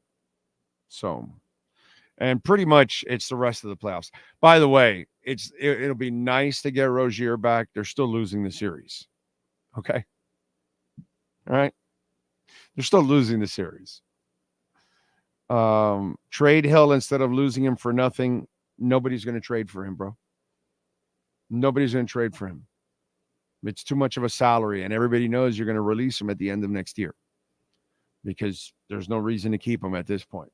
So why are you going to give up a draft pick at this point? It's pretty obvious they're going to let him go next year, at least for me. Then again, it was obvious for me that they were letting go Wilkins, and I kept hearing and seeing people write that, no, they have to tag him. No, they'll keep him. I saw plenty of people reassuring fans that Christian Wilkins will be back. So what can I tell you? It's sad. Now I see Jimmy on the Heat now, and I feel like turning the channel watching the Panthers. Yeah, because Jimmy's act has gotten old, and it only saves him in the postseason. And since he couldn't come through this year, it's like, well, you see, and that's where fans are right now with him. Did I miss something? Did Hill do something for the team not wanting him next year? I don't know. Break the leg of a Instagram model? Not sure. Assault a guy at a dock and get lucky that he didn't really get charged? Right? I mean, the fire at his house, not a big deal. Right? The fact that he didn't show up in either one of the Kansas City games after talking all that shit, that he was going to be a disaster, gave away the first Kansas City game all by his lonesome. And the second Kansas City game, one of the corners got him and treated him like he was a rag doll. Right? I'm missing something else. There was another incident that I'm missing. There's one more incident with Tyreek. So, yeah. Divorce. Which one? The divorce. That wasn't a divorce. Oh, yeah. Yeah, that's it. Yeah, the guy that files a divorce and then says, hey, who did that?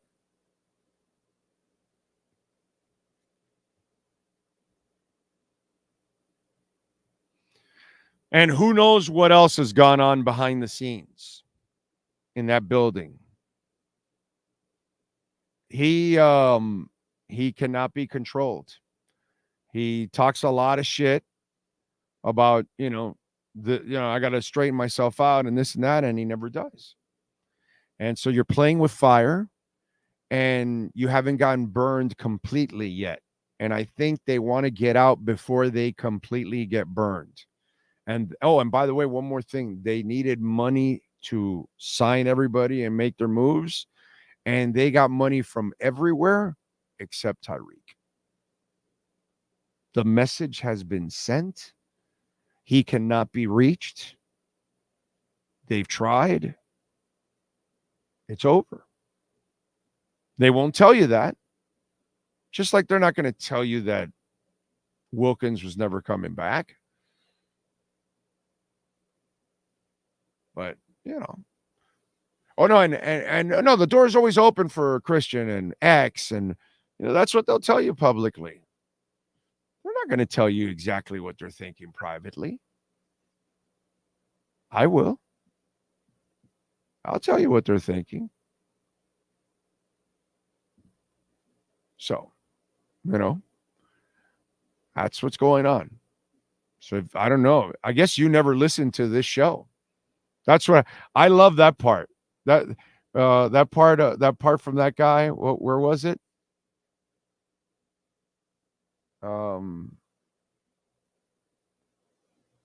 Where was that?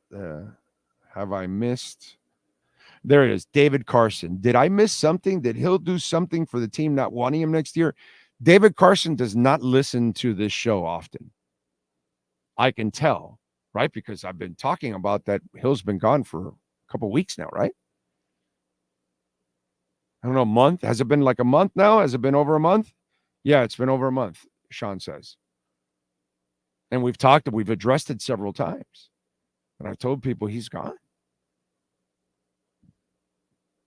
So,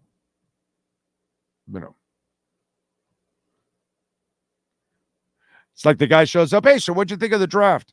Oh, so you didn't watch the show on Thursday night and Friday and Saturday. Oh, I got you.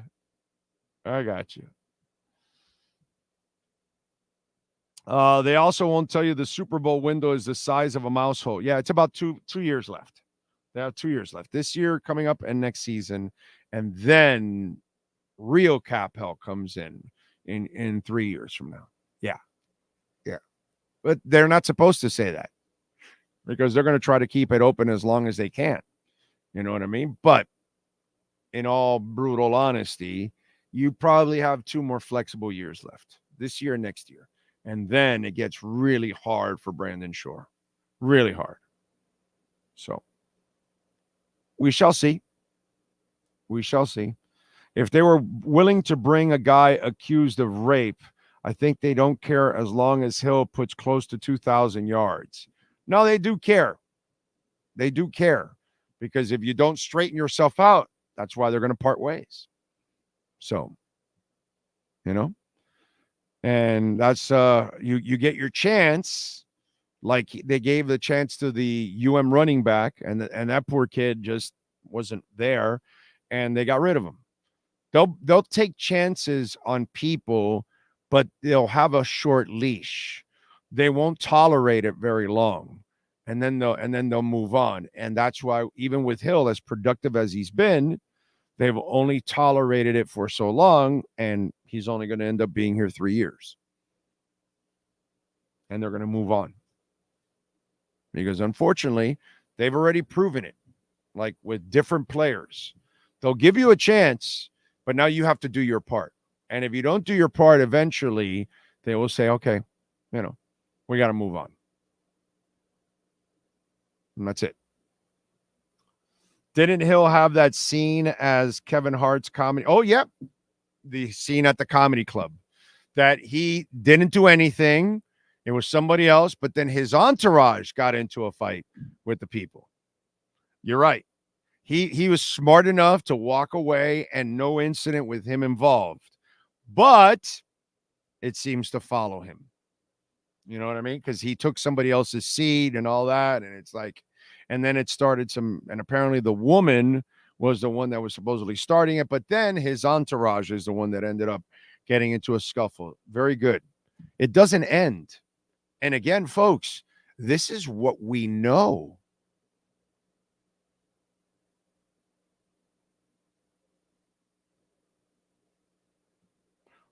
What about what you don't know?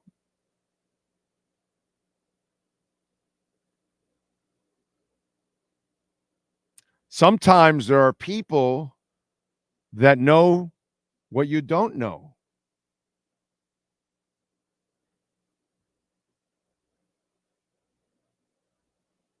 I wonder who those people are. So, sometimes those people will have something juicy for you a year later. Nobody really told you that Wilkins was all pissed off in the building when he didn't get his contract last year, right? There's only one person that told you about Wilkins telling everybody in the building he wasn't happy about it. Do you remember who that was, Sean? I think he's pointing at me. I'm not exactly sure. Seems like it. When you go like that, does that mean you? Not sure. But we knew that a year before, and that's why we told you he was gone.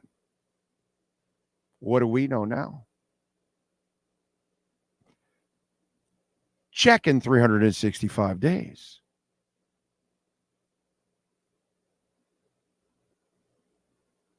Nobody knew that Flo didn't want Tua. Only one guy knew that Flo didn't want Tua. And only one guy knew that he wanted Jordan Love. But I couldn't say anything.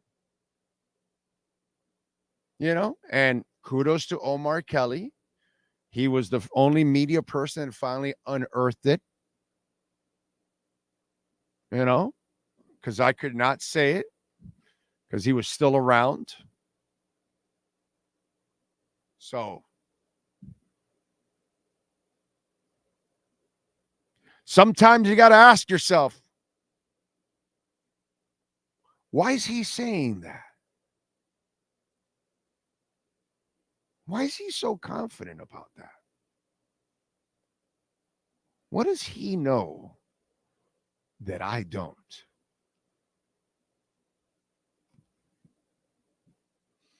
Anyway,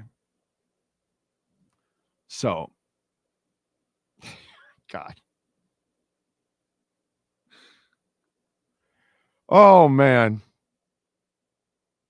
In fact, I got to hold it for a year. It's just the worst. It's the worst. It really is the worst. God. so bad. I got to constantly hold these things. So it's like 3 years in a row that I have to hold us, you know. I got to wait. I know, but I cannot say. It's just, you know, I screwed up, man. Anyway.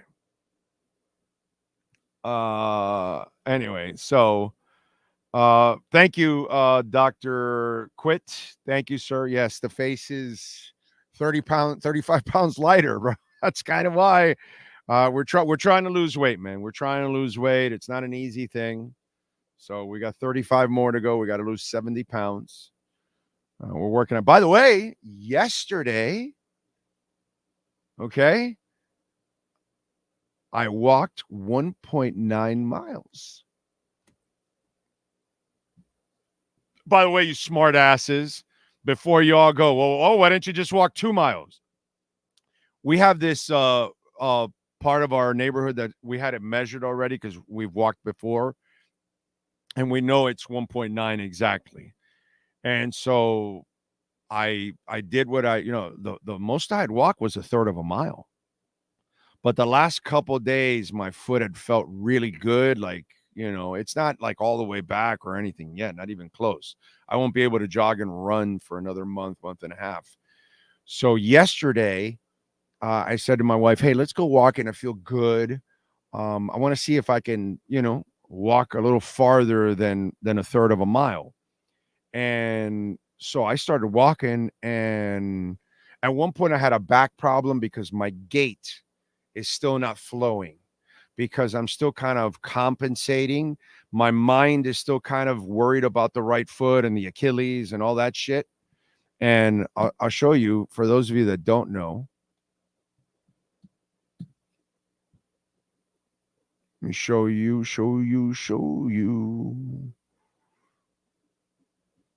Let's see, where is it at? Some of you may have seen it. Some of you may have not seen it. Okay, so now, here we go. Wrong one. Damn it, I hit it again. Okay, so 4 months ago, I had ankle, foot, and Achilles surgery. So this is my foot when I took off the brace after 2 months, okay? I had this brace on for 2 months, all right? So my foot was trapped in there for 2 months, okay? The only time that I would shower with that stupid thing, I'd have to put this cover all over it and everything. And I would have, you know, my right leg would be, you know, like out from the shower, and I'm like, you know, whatever, and all that crap. So this is my foot. And then I had the surgery here. I had a bone spur. You see the middle toe, right? There was a bone spur that was stabbing my middle, the tendon that runs to that toe, right? So it was freaking painful, dude. And then I had an Achilles issue. And so they had to extend my Achilles because I had a bone spur there and calcification built up, and it tightened my Achilles to the point that the doctor said I was 5 times more vulnerable to busting my Achilles. And dude, I don't want that at 57. I don't want to recover from a freaking Achilles surgery. So, you know, that's kind of the last thing I want. So that was 2 months ago. And then obviously I've had to then start to rehab and all that. And now I started to, you know, walk, and now I'm walking distance and all that. So I was able to walk 1.9 miles yesterday, nearly 2 miles yesterday. I was so happy, dude. I was like, because, you know, when you're stuck in a bed for 2 months, that's the worst, man. You can't do anything. You can't move. You can't do it. I mean, going to the bathroom was a mission, you know, and I was so out of shape. That's what opened my eyes. I had to carry that fat ass brace around, and it gave me thigh and hip problems and pains, and then I was hopping around, and I'm at like 280. So then my left ankle was hurting because I was hopping on my left ankle. And it was just like, and I said, enough of this shit. And so I lost some weight, lost 35 pounds. Now I got to lose 35 more and hopefully, get through it. But now I can start to walk distances and build up a nice sweat, and I can start to build up my stamina again, because that's the other thing. When you're bedridden for 2 months, you lose stamina. Everything becomes a mission. For 2 months, a little over, about 2 months, I hated going downstairs to do anything. Whatever I had to do to go downstairs, I tried to stay away from going downstairs. You know why? How do I go upstairs? On my ass and my arms lifting me each step, because I couldn't go standing because I only had 1 foot. And then it's risky to try to hop steps all the way up, because if you miss a hop, then I'm going to bust up the only good ankle I have, and I can't do that. And so again, it's just like, my Lord, it was really frustrating. Really, really, like it just F's with you mentally, hurts, man. And so I was able to get through it, and I like said, okay, well then let's lose weight. Let's do something while I'm doing this shit. And yesterday, be able to walk 1.9 miles. Wow. What a blessing. That is a blessing, man. Blessing. So that was a lot of fun yesterday when I was able to do that. In the trenches says, good job. You're not up here saying you walk too. F everyone else, Big O. I've lost 20 pounds. Good for you, bro. Nice job. Do not Plato? Or are you talking about plateau? Dana Plato? You don't want me to Dana Plato? Is that what it is, Cap for Life? Or you don't want me to plateau? Because it's not spelled Plato.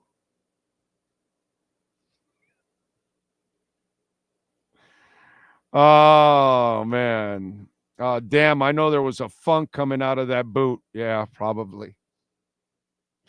That dried up iodine and all that shit. Yeah, that was nasty. Yeah. Foot looks better, much better now. Now it's nice and skinny, So it's a lot different now, the foot, because you saw it was still swollen. Now it's thin, and the scars are much better now, and so it's actually pretty cool. That looks like a postman's foot after running from a chihuahua. Hey, only 5 toes. Yeah, what do you think I am? Fonseca? 6 toes, 6 fingers? Antonio Alfonseca is the only man in the history of the Marlins with a 6-finger fastball. How about that? My dad had the surgery. He fixed a chandelier in the house a few years ago, fell off the ladder, hit his foot on the stairwell. It's the worst pain he ever had. Plus, he had to shave down the bone. It's painful. Yeah, dude. Yeah. So I wasn't going to F around. I went up on my ass up the stairs every time. Just lifted myself. I wasn't going to try to get cute. Hopping down the stairs was easy. Hopping, boom, boom, boom. One leg, ta, ta, ta, ta, ta, ta. I could hop down really quick. But then I was like, oh, my God, I got to go back up eventually. And whenever I had to go back, because the bedroom's upstairs, it was like, oh, God, I hated it, bro. Hated it. Your alignment is out of whack. You need to decompress your spine after you start running. I don't know how to do that, Cap for Life. You're getting a little ahead of me there. I dislocated my knee nearly 2 years ago. Rehab is a long process. Yep. Losing weight will help your foot recover. Yeah, no, the whole body, the joints, everything. It's less weight on them. Shit, I lost almost 2 Mahatma bags of rice, bro. That's a lot of weight. It's a lot of weight. having a bunch of pain in my left Achilles, and I think it's from shooting jumpers like 2 months ago with my nephew at 51. Takes longer to recover. Now I'm being careful with everything I do. Yeah, you know, we all have to do too is we have to stretch. Before we do anything athletic, us older guys especially, we have to stretch, dude. We have to stretch. Plato, bro. Keep pushing. Plateau, bro. EAU. TEAU. Plateau.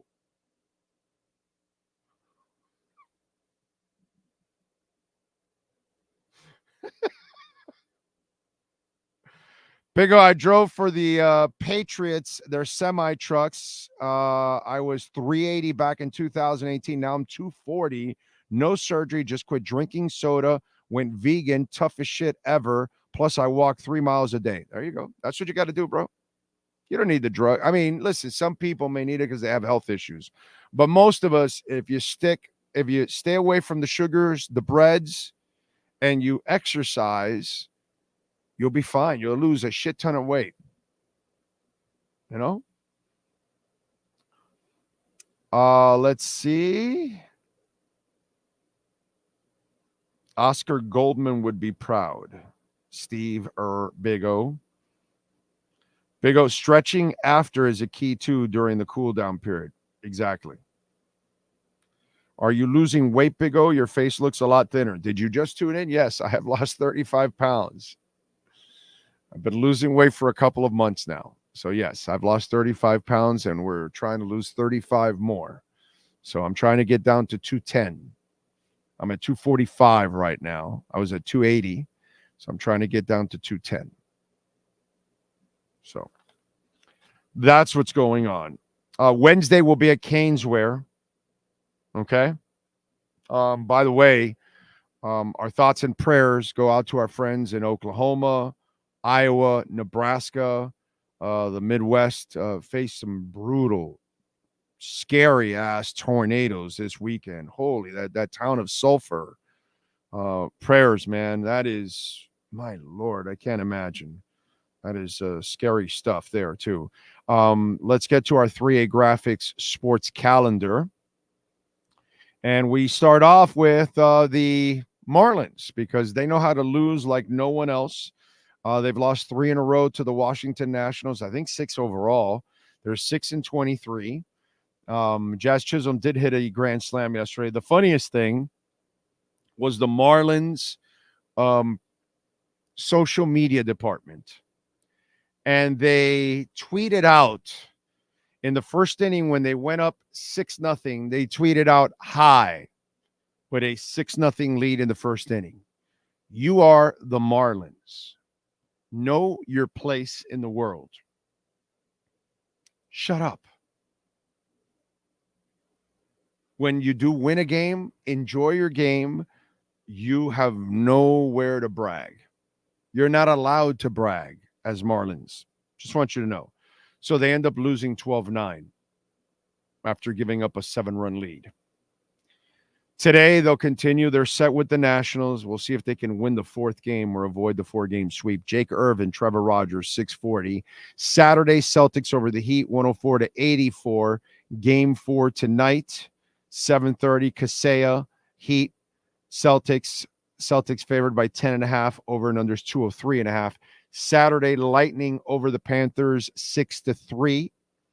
Tonight, it'll be game 5 as the Panthers are leading 3-1, and we'll see what happens. 7 o'clock face-off, Panthers with a shot at eliminating Tampa Bay. I think they will. And, of course, Inter Miami, got to give them some love. They defeated New England 4-1.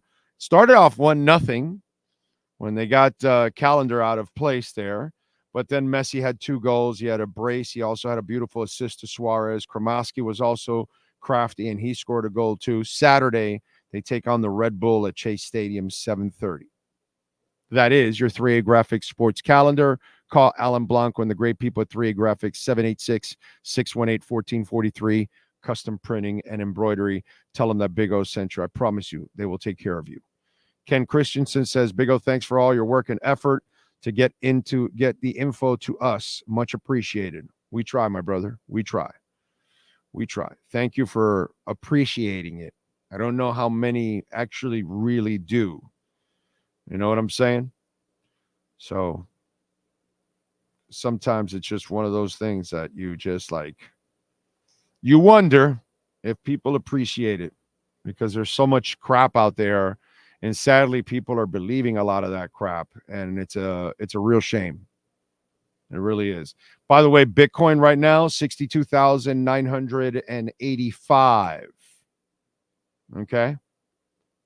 And you can make a Bitcoin donation, Cash App or Venmo at Cash Big O Show. That's Cash Big O Show, Cash App or Venmo.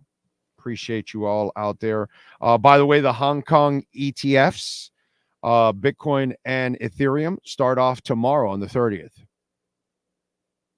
That's going to be a little juice. Plus, Australia now is going to add their ETFs also. I don't know when I haven't seen a date yet, but the Japan ETFs are coming. So stay strong, because you hear a lot of FUD out there, but it ain't gonna happen. Trust me, it's gonna pop, and it's gonna pop big. Let's do this. Let's give me a break here really quick. Give me a couple minutes. Rest the voice. I did do a whole bunch of shows.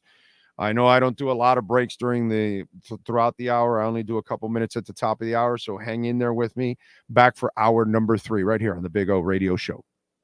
When presenting an award to an employee, athlete, executive, or fantasy GM, make sure you call Orvieto's Awards and More. For 35 years, these custom award specialists have been providing plaques, trophies, custom framing, while providing state-of-the-art laser and computerized engraving, UV printing, and glass crystal etching. They do all their engraving and printing in-house for quality control. Call Charles at 305-949-8098 or visit them at orvietosawards.com. Orvieto's Awards and More, where recognition is rewarding. Jam it, I wanna jam it with you. More tables, more entertainment. There's no need to drive around South Florida wasting valuable time looking for a new or certified pre-owned Acura. Go to the #1 volume sales dealership in the Southeast United States. Craig Zinn's Acura of Pembroke Pines. Purchase with pace and space in a dealership tailored to your needs. From home buying to providing that personal touch. Contact the 2020 Satisfaction Award winner Craig Zinn's Acura of Pembroke Pines. 888-776-5123. That's 888-776-5123. Or visit them at 15601 Pines Boulevard in Pembroke Pines.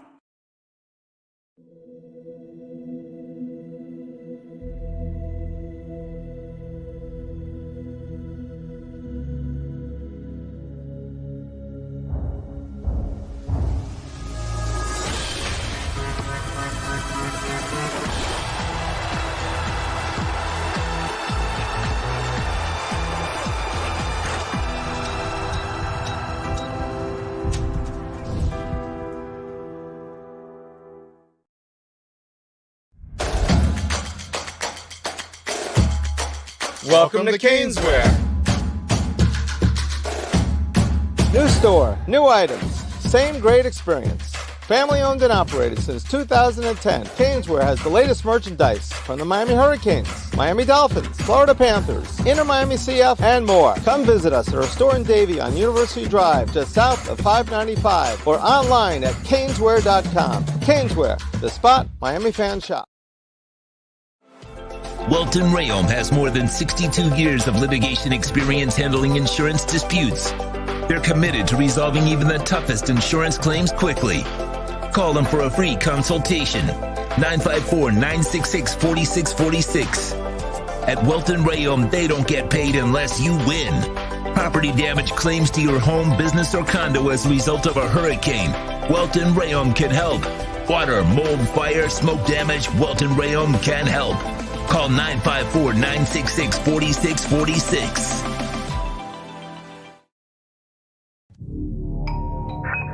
I think I know what this is.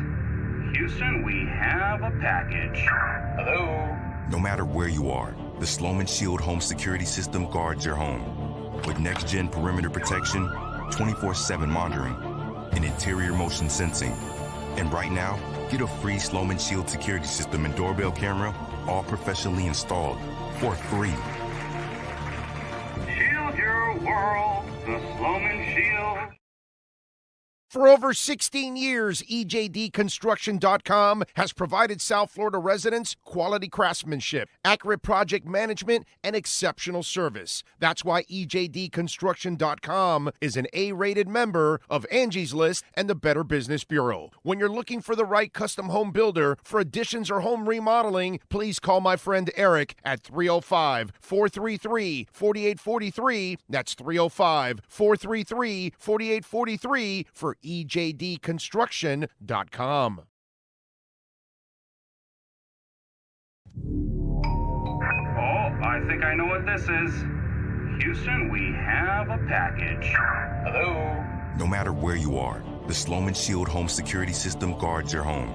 With next-gen perimeter protection, 24/7 monitoring, and interior motion sensing. And right now, get a free Sloman Shield security system and doorbell camera, all professionally installed, for free. Shield your world, the Sloman Shield.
Statements or beliefs expressed on the following program by the host, guests, or callers are not necessarily the opinions of FantasyXS.com, Media Group Inc., ownership, management, sponsors, or website. When it comes to South Florida sports teams, very few in the media have witnessed, lived, and covered it like the Big O. Let's start the program dedicated to your favorite South Florida teams with a passion that's unmatched. The Big O Radio Show is on. Here's the Big O.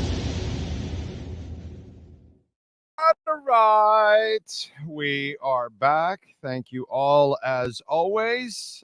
Big O, if the Heat win one more game in this series, then Spo is truly God, not Eric Clapton. LOL. Spo's already God, bro. He doesn't have to do a damn thing anymore for me, bro. He is just absolutely amazing. You know who's also amazing? William Quigley and the great people at Cutter's Edge Pro. That's right. Tree trimming and removal, landscape design. That's Mike. Mike is the designer out there, bro. He is like the Mike McDaniel of landscaping. You know, Mike McDaniel's got that offensive mind and design. That's it. That's why it's another Mike. There you go. There's something about play designing and Mike and tree designing and landscape design with Mike at Cutter's Edge Pro. It's really amazing. And by the way, the synthetic turf, woo, for my doggies, absolutely awesome. And that's why they are my MVP. And there are a lot of folks in South Florida, a lot of businesses use Cutter's Edge Pro because they are the MVPs. And if you want landscaping help there, because maybe you already have some landscaping, but you haven't kept up with it, maintenance is a key. Call Cutter's Edge Pro, man. They can maintain it, make it look beautiful every single day. And we always like looking for our Cutter's Edge Pro MVP of the night. And I have one for you. Let's go with our Cutter's Edge Pro MVP of the night. Who's last night's MVP? For your complete landscape solutions anywhere in South Florida, there's only one MVP. CuttersEdgePro.com. Here's our CuttersEdgePro.com MVP of the night. Who else, bro? There's only one guy. His name is Lionel Messi. And this weekend, he had another brace. He scored in the 32nd and 67th minute. He also had a beautiful assist across the box to Leo Suarez. And Suarez, obviously, he put it in the back of the net at the 88th minute. And, you know, they are the number one team in the conference with 21 points. Cincinnati's got 18, so they're in second place, 3 points behind. They take on the Red Bull on Saturday at Chase Field. This is good because if you've noticed, they've been playing just once a week, and that's great. That gives these guys time to rest and recover and keep going. It's a long season, but when you intertwine all these other tournaments and everything else, you know, you're playing on a Saturday and then you're playing again on a Wednesday. It's just crazy shit. And then you're back on Saturday or Sunday, and you just can't have those 3 games in 7 days type of thing. So, but Messi has been an absolute monster, and he dealt with a hamstring injury and a brutal preseason and everything, but he still continues to be a monster. And on Saturday, we needed it because the Heat lost, the Panthers lost, the Marlins always lose. And so it was a night where we needed something good to happen. The only good stuff that was happening was the Dolphin draft at that time. We needed something. And Messi and the boys delivered. So not only did he deliver in the win, but he was also the MVP for us true South Florida sports fans like me that love all of our local teams. And we were hurting that night. Our local teams were hurting that night. Messi saved us, bro. Messi gave us the only victory on a Saturday night. And that makes him our Cutter's Edge Pro MVP of the night. The MVP of the night is brought to you by CuttersEdgePro.com. Servicing HOAs, condominiums, townhomes, commercial properties, corporate parks, and malls throughout South Florida.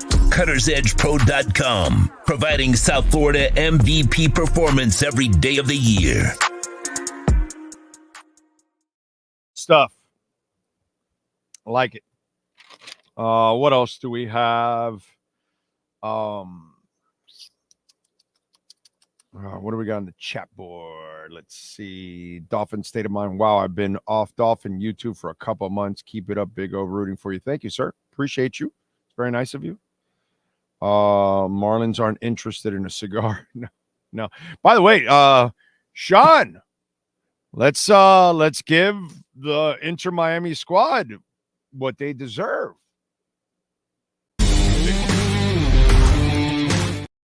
There you go. They deserve that victory cigar. So let's do it. What else? Can't wait to see Chop Gun Robinson on Sundays. I'm with you there, Lenny. Why does Inter Miami always start off slow at times? They look lethargic and unmotivated. I think they just got kind of, remember, New England was desperate. They got kind of surprised, but they got their stuff together. Big O, we may not say it enough, but you and Sean are appreciated for what you do, brother. Thank you, Brett. I appreciate you. Krillian, I've figured out over the last 6 months or so that you have inside info, Big O. You don't because you can't fully reveal the details, but you know about stuff inside the building that others don't. Yeah. 6 months? Hasn't it been like 3 years? That you figured it out, or 30? Not sure, but it's been going on for a while, like decades. Not 6 months, but okay. Oh, wait a minute. Case in point, you revealed last week that things weren't as rosy between Wilkins and the Dolphins. Well, I did that last year, actually. I just kind of started revealing things. There was a phone call that I got last year in the middle of the show. That was the one that he was running roughshod through the building like Flo, and he was mother effing everybody about not getting his money. Anyway, case in point, things weren't rosy between Wilkins and the Dolphin organization, that Wilkins was blowing up in the hallways over his contract, and you knew that they already moved on. Continue, but you couldn't share that that info about Wilkins until it was official that Christian was no longer a Dolphin. Right. Is there any more? Okay. All right. Yes, Krillian. Yes. Just like the whole Flo thing. I guess you weren't here 3 years ago. I kept telling everybody Flo didn't want Tua, and he's kind of pretty much against him. He didn't want him in the draft, and people were like freaking out. And I said, I know who he wanted. And I would tell all my beat writers that come on, whether it was Cam or Omar or Poop or Shad Joe or whatever. And I said, go ahead, try to find out, bro. I'm telling you, he didn't want Tua.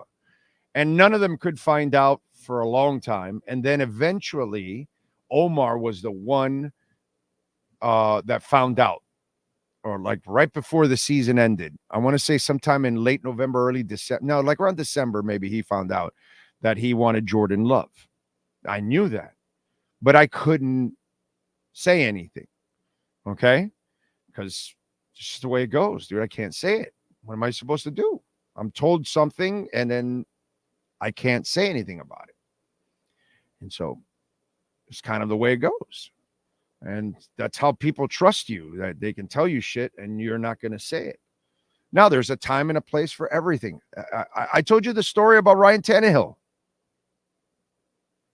You know how I had to wait till he was retired to tell you the story of Ryan Tannehill, why I knew he wasn't going to ever be the guy, because I knew the scout that did not work for the Dolphins that Jeff Ireland hired to go scout Ryan Tannehill. So I knew the Dolphins were super interested in Ryan Tannehill, and I could not say anything. And then I knew that the guy that Jeff Ireland paid on the side that did not work for the Dolphins to scout him to get an individual report, the guy turned in a second-round grade. Listen to any of the shows back in those days. What did I say? No, he's the kind of guy you take in the second round because he's a project. I don't mind taking second round, third round quarterbacks when they're projects, not number 8 overall, I kept saying.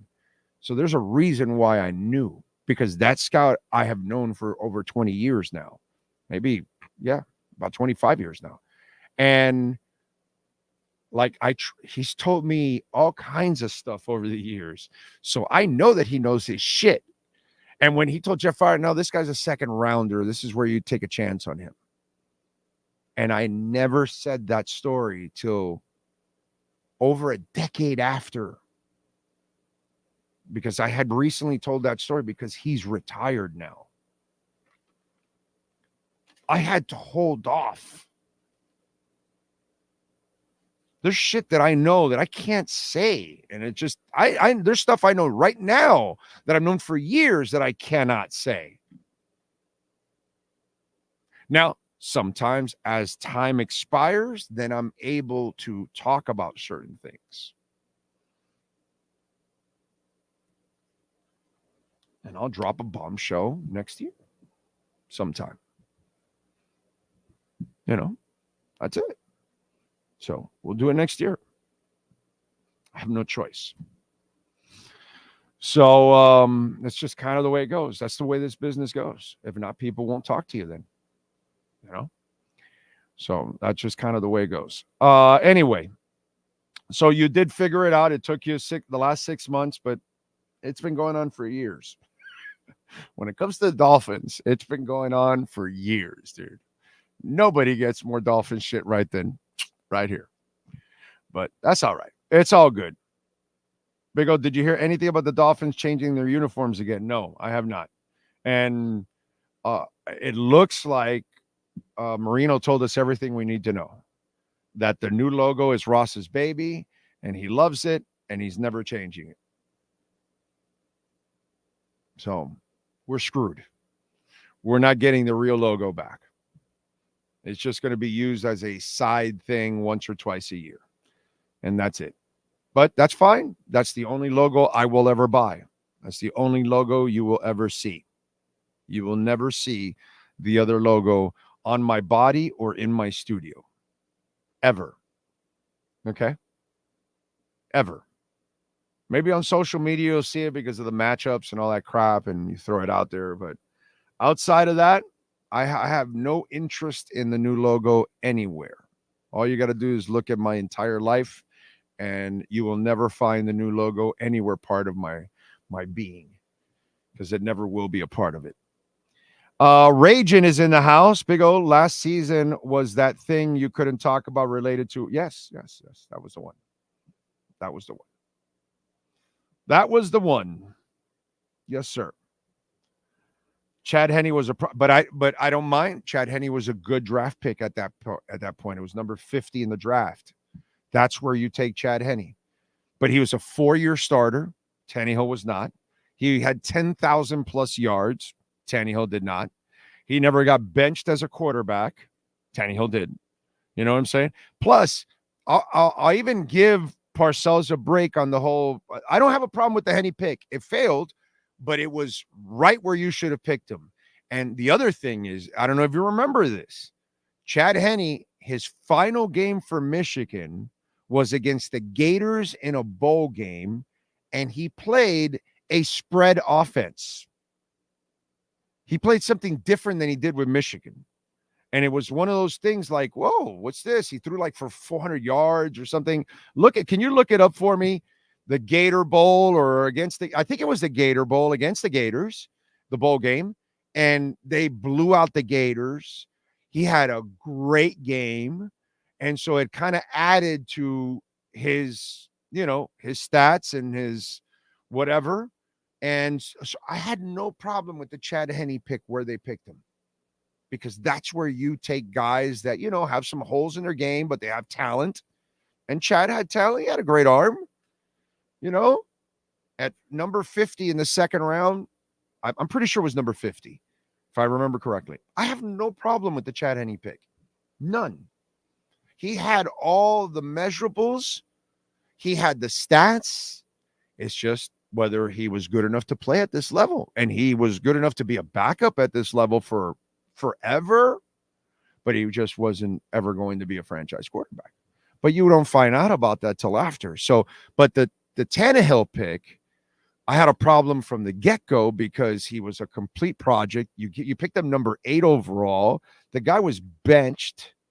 Nobody benches your quarterback and moves him to wide receiver. That's the most insulting shit that could ever happen to you as a quarterback. You're not good enough for that position. We got to put you somewhere else. That's like done. Ocala Joe, Big O, off topic. Do you know where I can find old Neil Rogers shows? Yeah, go to the Neil Rogers Twitter page. I'm here. I'm pretty sure it's Neil Rogers. And it is Neil Rogers Radio, it's called. And it's neilrogers.org. That's the website. neilrogers.org. That's the website. And there you'll be able to find stuff of Neil Rogers. Okay? So, Ocala Joe, we're always looking out for you, my brother. I mean, that's kind of what we're here for. We're here to look out for you. If we don't do it, then, who does it? Nobody else. So that's why we do it like that. And just for you, Ocala Joe, okay? Just for you, Ocala Joe, where are we at here?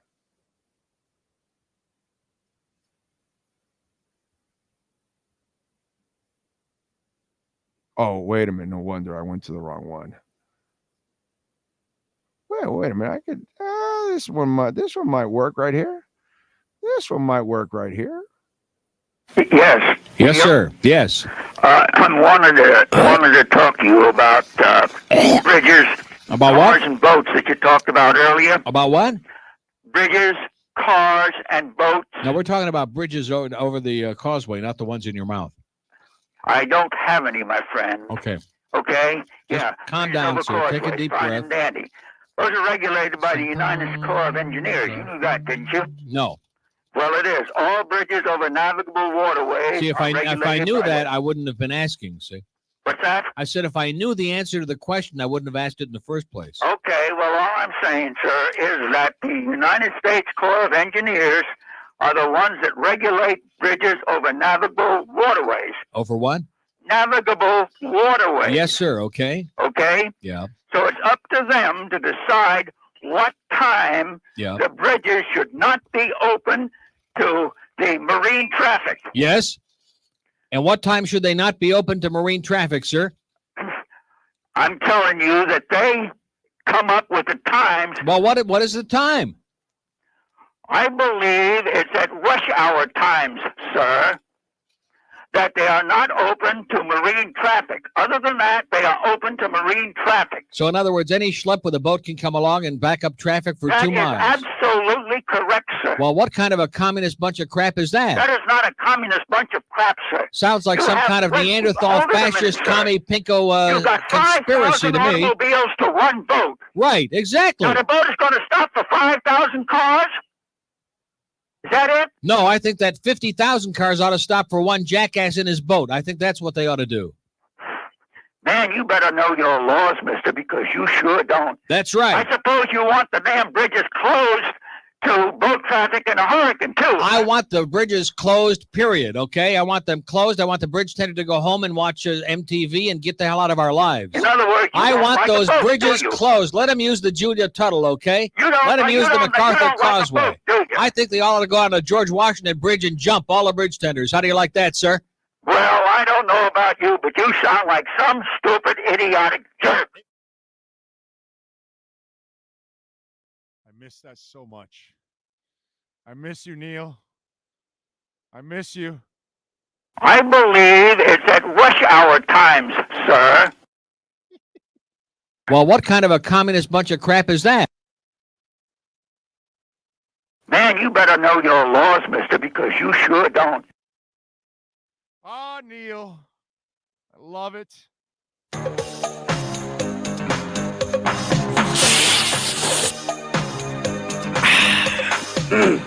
Hey, there we go. Hey, y'all, my name is Clarence Eugene Thomas, President Bush's nominee for the Supreme Court. And you know, there's lots of people out there that think just cause I smoked a little marijuana when I was in college, hell, it wasn't nothing but a pen joint, hell, maybe a cigar side joint, I don't remember, y'all, that they don't think I'm fit to be on the Supreme Court. Yeah, I got the munchies. Let's do this quick and get out of here. I want to set y'all straight. When I start reviewing the law, I don't just review the law. Hell, y'all, I'll be toking. And I toke it to the east, and I toke it to the west, and I toke it while I look up Sandra Day O'Connor's dress. I'll be toking. Let's go burn one, y'all. Dwayne Stomp, Substance Abuse Awareness Campaign. This is take 9. Dwayne, that's your cue. Oh, right. Anytime you're ready. We're ready, Dwayne. Oh, hi. This is Dwayne Stomp of Blacktooth. Telling you, if you do drugs this weekend, don't drive. Wrong again, Dwayne. It's don't do drugs. Don't do drugs. That's what I said. No, it's not. It's not even close to what you said. You come in this booth, I'll show you how close it was, Sherlock. We're going to do it again, Dwayne. Say don't do drugs. If you must drink this holiday weekend, do not drive. Take 12. This is Dwayne Stomp. Weekends are for drunks. Do drugs. Okay, Dwayne, thank you very much for coming in. I think with a little editing, we've got something we can use. Don't do drugs. And if you must drink this holiday weekend, don't drive. For you youngins out there, Neil Rogers was on radio for 30-something years, and it was a different time in radio where you can say a lot of different things, you can do a lot of different things, and you can get away with it, stuff that you cannot get away with now.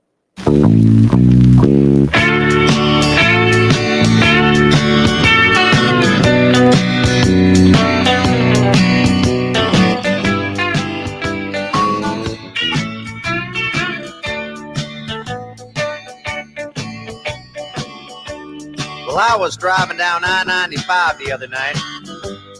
Somebody nearly cut me right off the road. I decided it wasn't going to do any good to get mad, so I wrote a song about him instead. It goes like this. Were ye born an asshole, or did you work at it your whole life? Either way, it worked out fine, 'cause you're an asshole tonight. Yes, you're an A-S-S-H-O-L-E, and don't you try to blame it on me. You deserve all the credit. You're an asshole tonight. You were an asshole yesterday. You're an asshole tonight. I've got a feeling you'll be an asshole the rest of your life.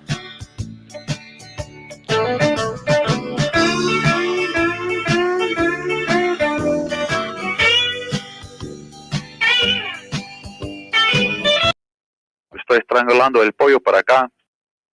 These are just things that we used to be able to listen to between 10 and 2 every day, middays. It was just kind of must listen to radio.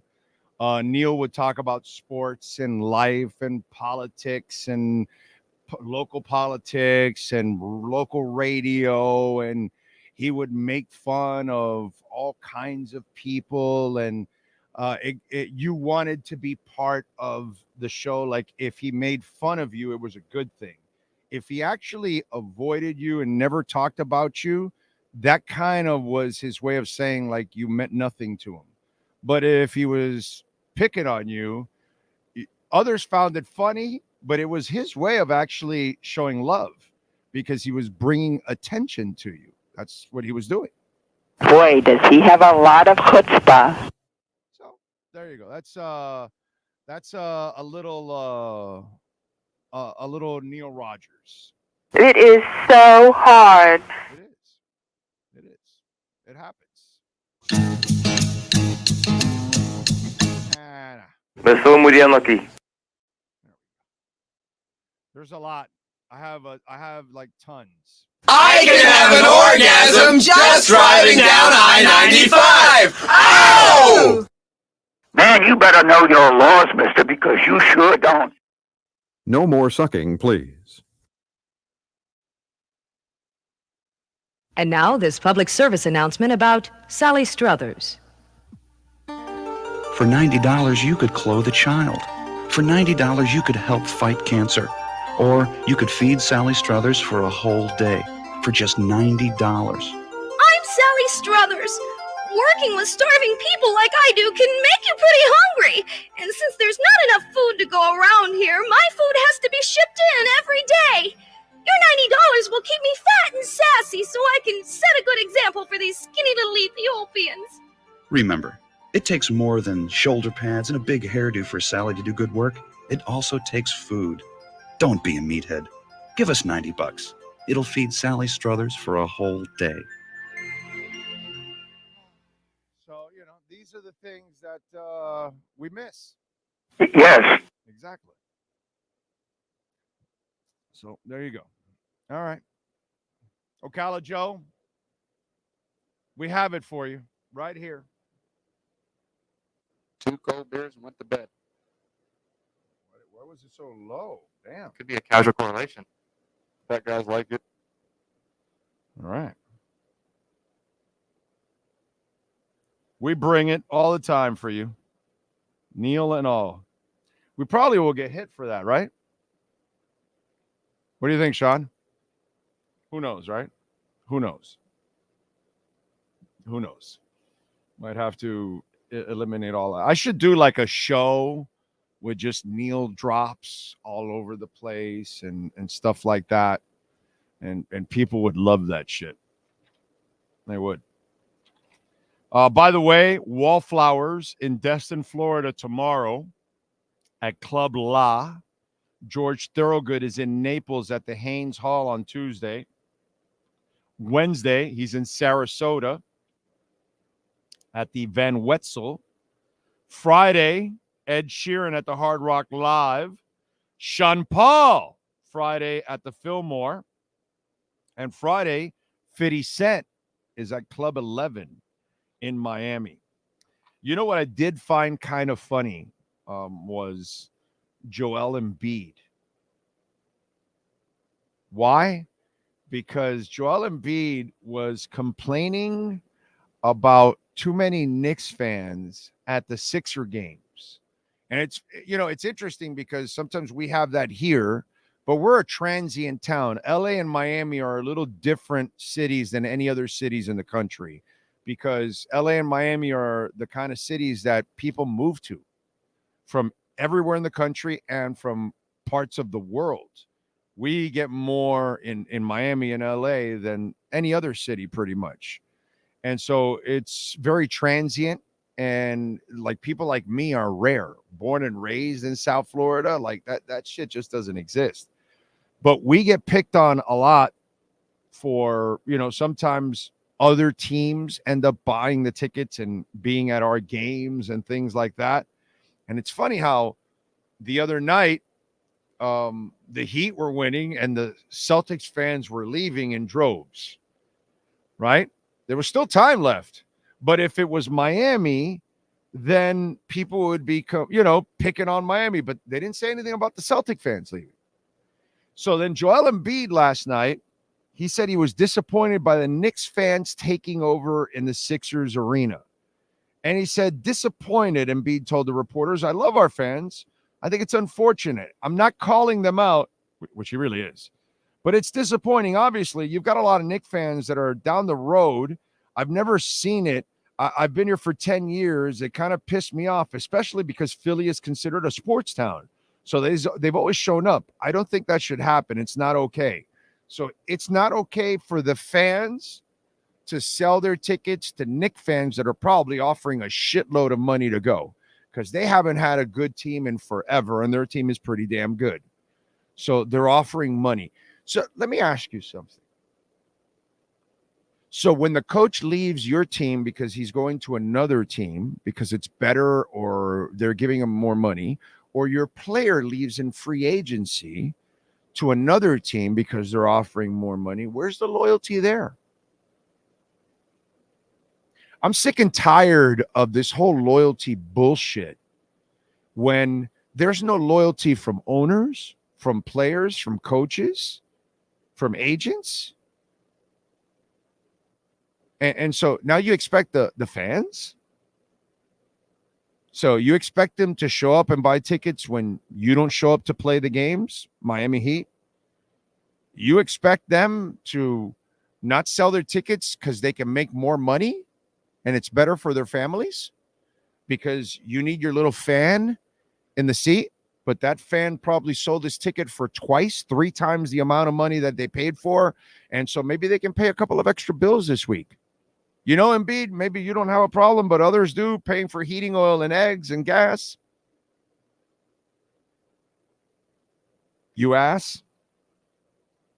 So I love how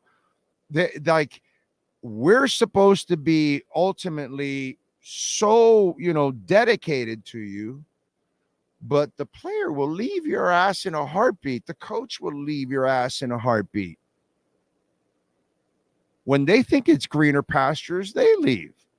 So the Philly fan, the Miami fan, the Houston fan, whatever fan, if they feel like selling their tickets because somebody wants to buy that ticket at 4, 5, 7 times the value, you're going to say that they shouldn't because of loyalty? Since when is there loyalty in pro sports? I've been talking about this for years now because we have it like, oh, well, they're not filling it in certain teams here in South Florida. Well, why should they? Well, why should we commit to the Marlins? They don't commit to anything. I'd rather go to Las Olas Boulevard, go have some fun than waste my money on the Marlins. I'd rather go to South Beach. I'd rather go to the Keys. I'd rather go to a movie. I'd rather go to Top Golf. I'd rather go. I can come up with 1,000 things to do. I could go see the Wallflowers. I can go see Social Distortion. I don't have to tolerate you. I mean, I bought the ticket. I can do whatever the hell I want with it. It's this disconnect. Like, you want fans to be loyal when you guys don't have any loyalty. The hell out of here. And in basketball, the sport that they take the most off, Jesus, you're not allowed to talk about loyalty, dude. You're not.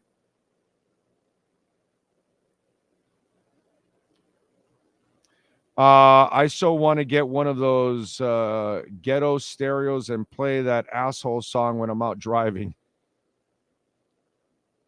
You made me want to listen to the Jerky Boys now. Silver Sun pickups are coming in June. I'll see you there. I'll be at that. I don't know if you live here, Brandon, in South Florida, but I'll be at, I believe they're coming to the Culture Room, I think. But yeah, I like the Silver Sun pickups. And Bill, I love you, brother. Miss you. Thank you. He's the guy that turned me on to the Silver Sun pickups. The Krillian man is back. He says, I've been listening to your show regularly for Finn's content for about 2 years. I knew you were aware of stuff inside the building, but I wasn't aware you had to hold inside info before revealing it. Well, it happens sometimes, my brother. Sometimes I can reveal some info, and sometimes I never can. And sometimes it'll expire where I can. You know, just things like that. No, I know the real reason why the Steelers didn't want Le'Veon Bell back, but I can never talk about it. It's just it happens over time. You get to know people and they talk to you, and so yeah, you know. And nobody's ever talked about it. Nobody's ever reported it. So, you know, it's shit like that. So it happens, man. There's stuff I know about the Dolphins that I've never been able to talk about. Never will be able to. You know, I end up going to the grave with it. It's no fun, but what am I going to do? You know, some things you can release and some things you never can. And then some things may have a shelf life. So New York sports fans are willing to pay no matter what to see their teams, even in an Inter-Miami game pre-Messi. There would be lots of Red Bull fans there. Yeah, but those games aren't sold out pre-Messi. Now they're sold out. Krillian says, my point is that when you mention stuff in 2023 that Wilkins won't be re-signed or Hill won't come back next year, where there's smoke, there's a fire when it comes to your reporting. Thank you. Yes, sir. Thank you for being smart enough to figure it out and read into it, because there's still a bunch of others that have not figured that out. Big O, since you worked at 560 for a long time, did you ever get to the Miami Heat road playoff games? Yeah, dude, I have. Hold on, let me see. Give me 30 seconds there, Sean.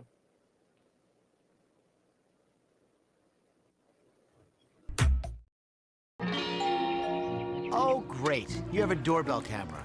Now you have a front row seat to your house getting robbed.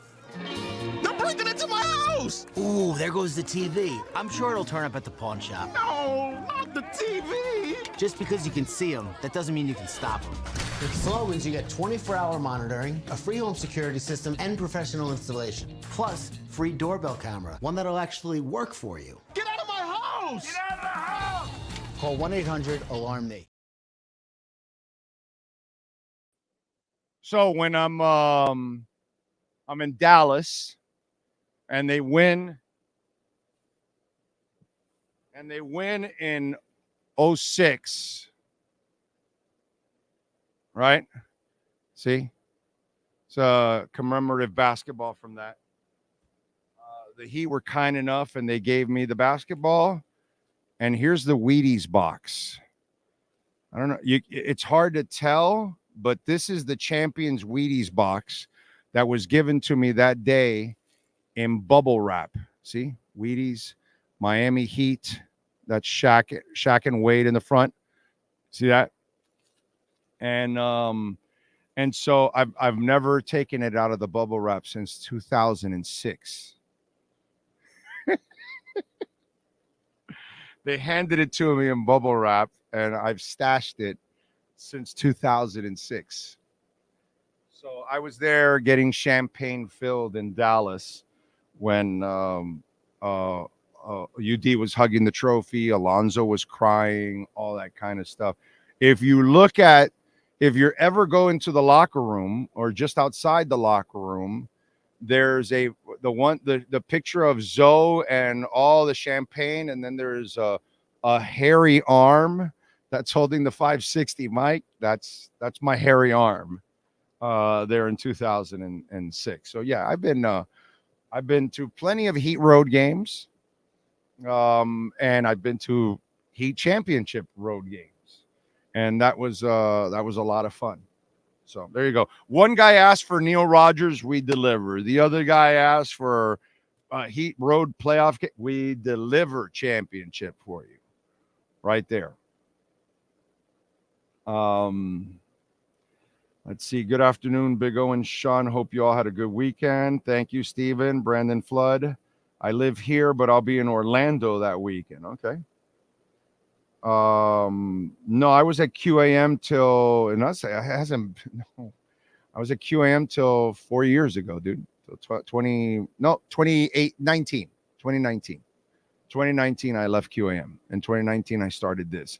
I've been at this now 4 years. I thought it was 3.5. It's 4 years. So yeah, been on my own for over 4 years now. That's pretty good. That's pretty damn impressive. So again, just to correct, 2019 is when I left. I still got my Wheaties box from 06. Still haven't thrown it out. Why would you? It's a collector's item. You know what I mean? What I gotta do is take it out of the wrap and put it in a case. That's what I need to do. I've never done that. I got to get one of those cereal box cases because they have those. Remember, Cash App or Venmo at Cash Big O Show. That is Cash Big O Show, Cash App or Venmo. Some tells me Sean's going to have to erase this entire hour because of all the Neil Rogers. Well, I don't know. Maybe not. Maybe that stuff doesn't really resonate at this time. It doesn't have anything that really is, So who knows? You never know, Ming. You never know.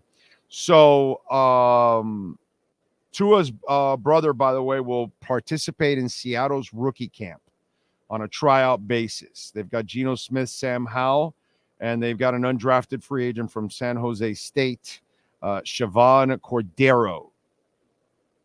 I didn't expect him to get drafted, and I didn't expect him here.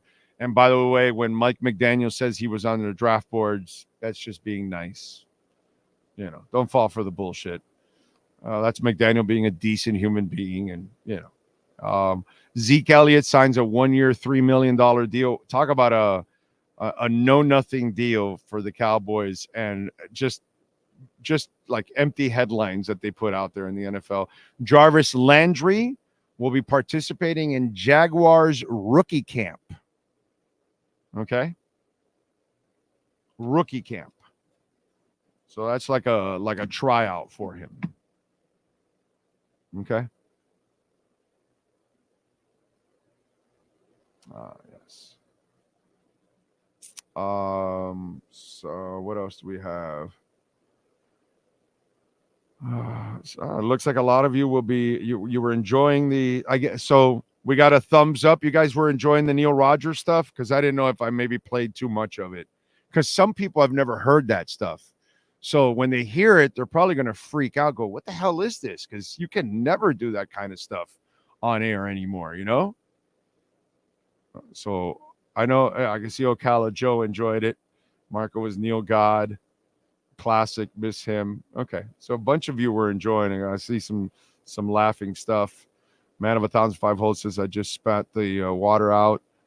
Yeah, there you go. Okay.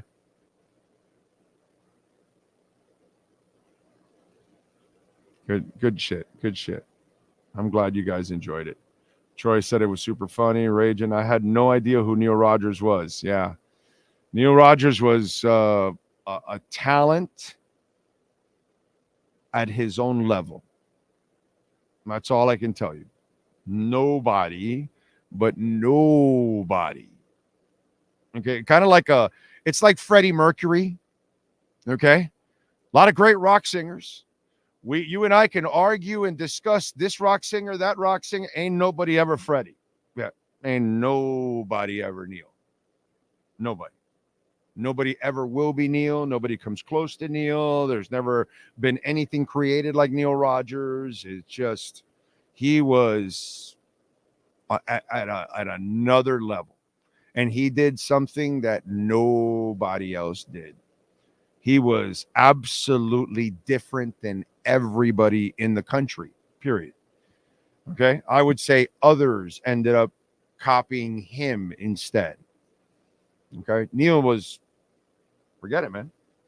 When people say Neil God, you damn right. Okay? And we're not getting religious here. We're talking about just on radio. There was the entertainer, the person, the intellect, everything. Just top notch. Different kind of dude, different kind of way of doing things. And you had to kind of get it in order to really enjoy it. But he was special. You can't do it anymore. He's not. He would be fired right away in today's world because there's no way you could get away. His show took a serious decline after there were all kinds of rules changes in radio, and it limited them to doing. He couldn't do a lot of the shit that you heard. He had to stop doing it, which then took away from the show. I hope Seahawks fans don't bash Tua's brother like fan base did to Tua. They probably will. I mean, he's a backup, so it's not really important to them. It's all about Geno and who's the other kid that they have there? And Sam Howell. That's what it's about. So, as a kid in the car, all my dad listened to was Neil and Hammer and Hank was my first introduction into sports talk radio. There you go. Man of 1,005 Holes says first time hearing him, but I heard you guys speak highly of Neil. Yeah, he's amazing, dude. He's amazing. When you hear what Neil Rogers brought to QAM and compared to what's on 560 now, yeah, radio's different now, man. You know, they're not trying. They're just like kind of getting by. You know, it's just radio now is more about shtick. Come up with some shtick. It's not really about substance. It's about shtick. It's not really about, unearthing news and facts and actual have real, like in our case, real sports talk, where we really talk about what's going on in sports, what's going on with the team, what they could do, what they can't do, why it's going on, all the real meat and bone, the meat of the matter, sports talk, that doesn't happen much anymore. It's all about creating some kind of shtick where I'm going to be either a Homer fan and I'm just going to do Homer stuff, or I'm going to be Mr. Negative and I'm just going to try to, create controversy, or I'm just going to goof off and we're just going to joke around, or we're going to hit you with the topical radio where, hey, your favorite sports movies, your favorite sports actor, your favorite, did you ever do this when you filed your taxes or something, and you come up with some topic every day, what was the worst fight you ever got into with your mother-in-law, and so that's what sports radio has turned into, because it takes too much work to actually watch all the games, try to talk to people that play, cover, work with the teams, try to break news, try to find a different angle to what's going on. And, that's work. That's what I grew up with. You know what I mean? That's why I grew up with Hank, and I grew up with Mandich, and I grew up with Ed Kaplan, and I grew up with people that actually did sports talk. So that's why I'm a little throwback myself, where I really care, and I'm not here to sell you a bunch of bullshit, which is what they do nowadays, because they don't work at it. Again, not to pick on him, because I got nothing against him. He's a terrific person. I got nothing against Hockman. He does an excellent job. They goof off and all that. But I talked about this last week because I was in the car and I heard it. And it goes, well, they underestimated the Wilkins deal. And so now he's not here anymore. And that's because Hockman doesn't know jack shit. Again, nothing personal, but he doesn't know jack shit. He has no insight, no nothing. So he throws that out there.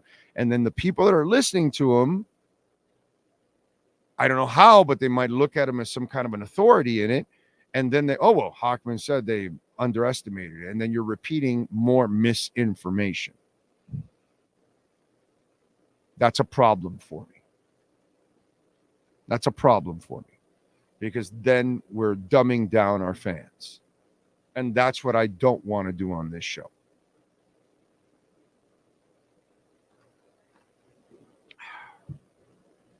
So, again, nothing personal, but it's just, that's what radio has become. It's all shtick. It's all goofing off. It's all off topics that most of them are not sports related. And if they're sports, they're trying to involve life and sports in them, worst experience while you were at a sporting event. I had this guy that wouldn't stop yelling and this and that. And then everybody starts calling in and sending in their bad experiences. And that's what it becomes the entire show. That's what sports talk is now. It's the homer guy, it's the hater, or it's the sticky guy. Those are the three roles that they fill mainly. Now, it's not really nuts and bolts of, hey, let's actually talk sports.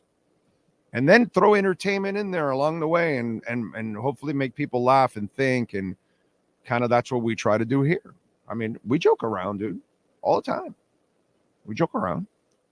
You guys have opportunities to laugh here also, but I'm also going to talk sports.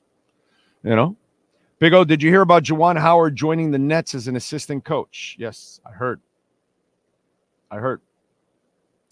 Most radio formats suck these days, aside from the mighty Chom FM musical format. Yes, sir, in Canada. That is true. Adolfo, thank you, sir, for the love on the super chat. Very nice. Remember, you can make a donation, Cash App or Venmo at Cash Big O Show. That is Cash Big O Show. Cash App or Venmo. Catching, I have the show on mute. I'm working, but there's so much true about the other podcasters that just put stories for clips. I unsubscribed for a few. Yeah, I mean, because they just are clickbaiting. They don't really have any insight, but they got to clickbait and they got to create, fake content. And that's just not what I want to do. So it's more hosts making their own agendas and creating pointless game show segments. Yeah. Game show segments. That is so true. What else? Big O, any news on a backup quarterback now that White is gone? White is not gone. Didn't Mike White sign a 2-year deal? Am I going crazy here? Did I miss it? Mike White is not gone, dude. He's your backup quarterback. He's here. Where did you get that? I was like, did I miss something? No. No, Mike White is your backup quarterback, dude. I don't know where you got that, but no, he's here. He's here, my friend. Let's see what else. Big O, since AVG has gone to the Vikings, who's the Miami athlete sponsored by Kachuk's a good one. That's not a bad one right there. Overall. He is definitely, he had 2 goals the other night. He is definitely the Energizer bunny of that team. I'll tell you that. Yes, sir. Just some quarterback news. 5th-year options picked up on Trevor Lawrence in Jacksonville, and they're also running back Travis Etienne. They 5th-year option, both of them. Okay. All right. Kind of expected. You got to pick it up and then hope Trevor has a good year, and then you'll sign him to a long-term deal and all that kind of stuff. So that's kind of expected. The Etienne one, I mean, it is a running back, so you hang on to him for 1 more year. And then it's hard to give running backs long-term contracts, and especially big money, overall. All right, we are out of here. We thank Ira Winderman. We thank Sean Stanley, the man that masters this entire platform. We thank all of you for tuning in and supporting the platform however you can, or Vieto's Awards and more. Please visit them. Great sponsors of ours. Wednesday will be at another great sponsor, which is Caneswear, broadcasting live out there starting off at 10 a.m. So come on out and meet us out there at Caneswear. They open at 11, I believe.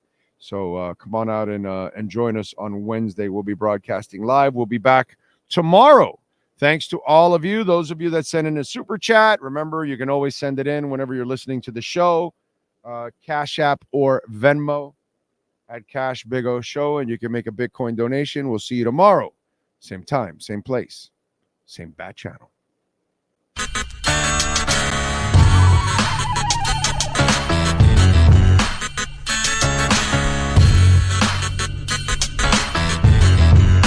This is the Big O Show.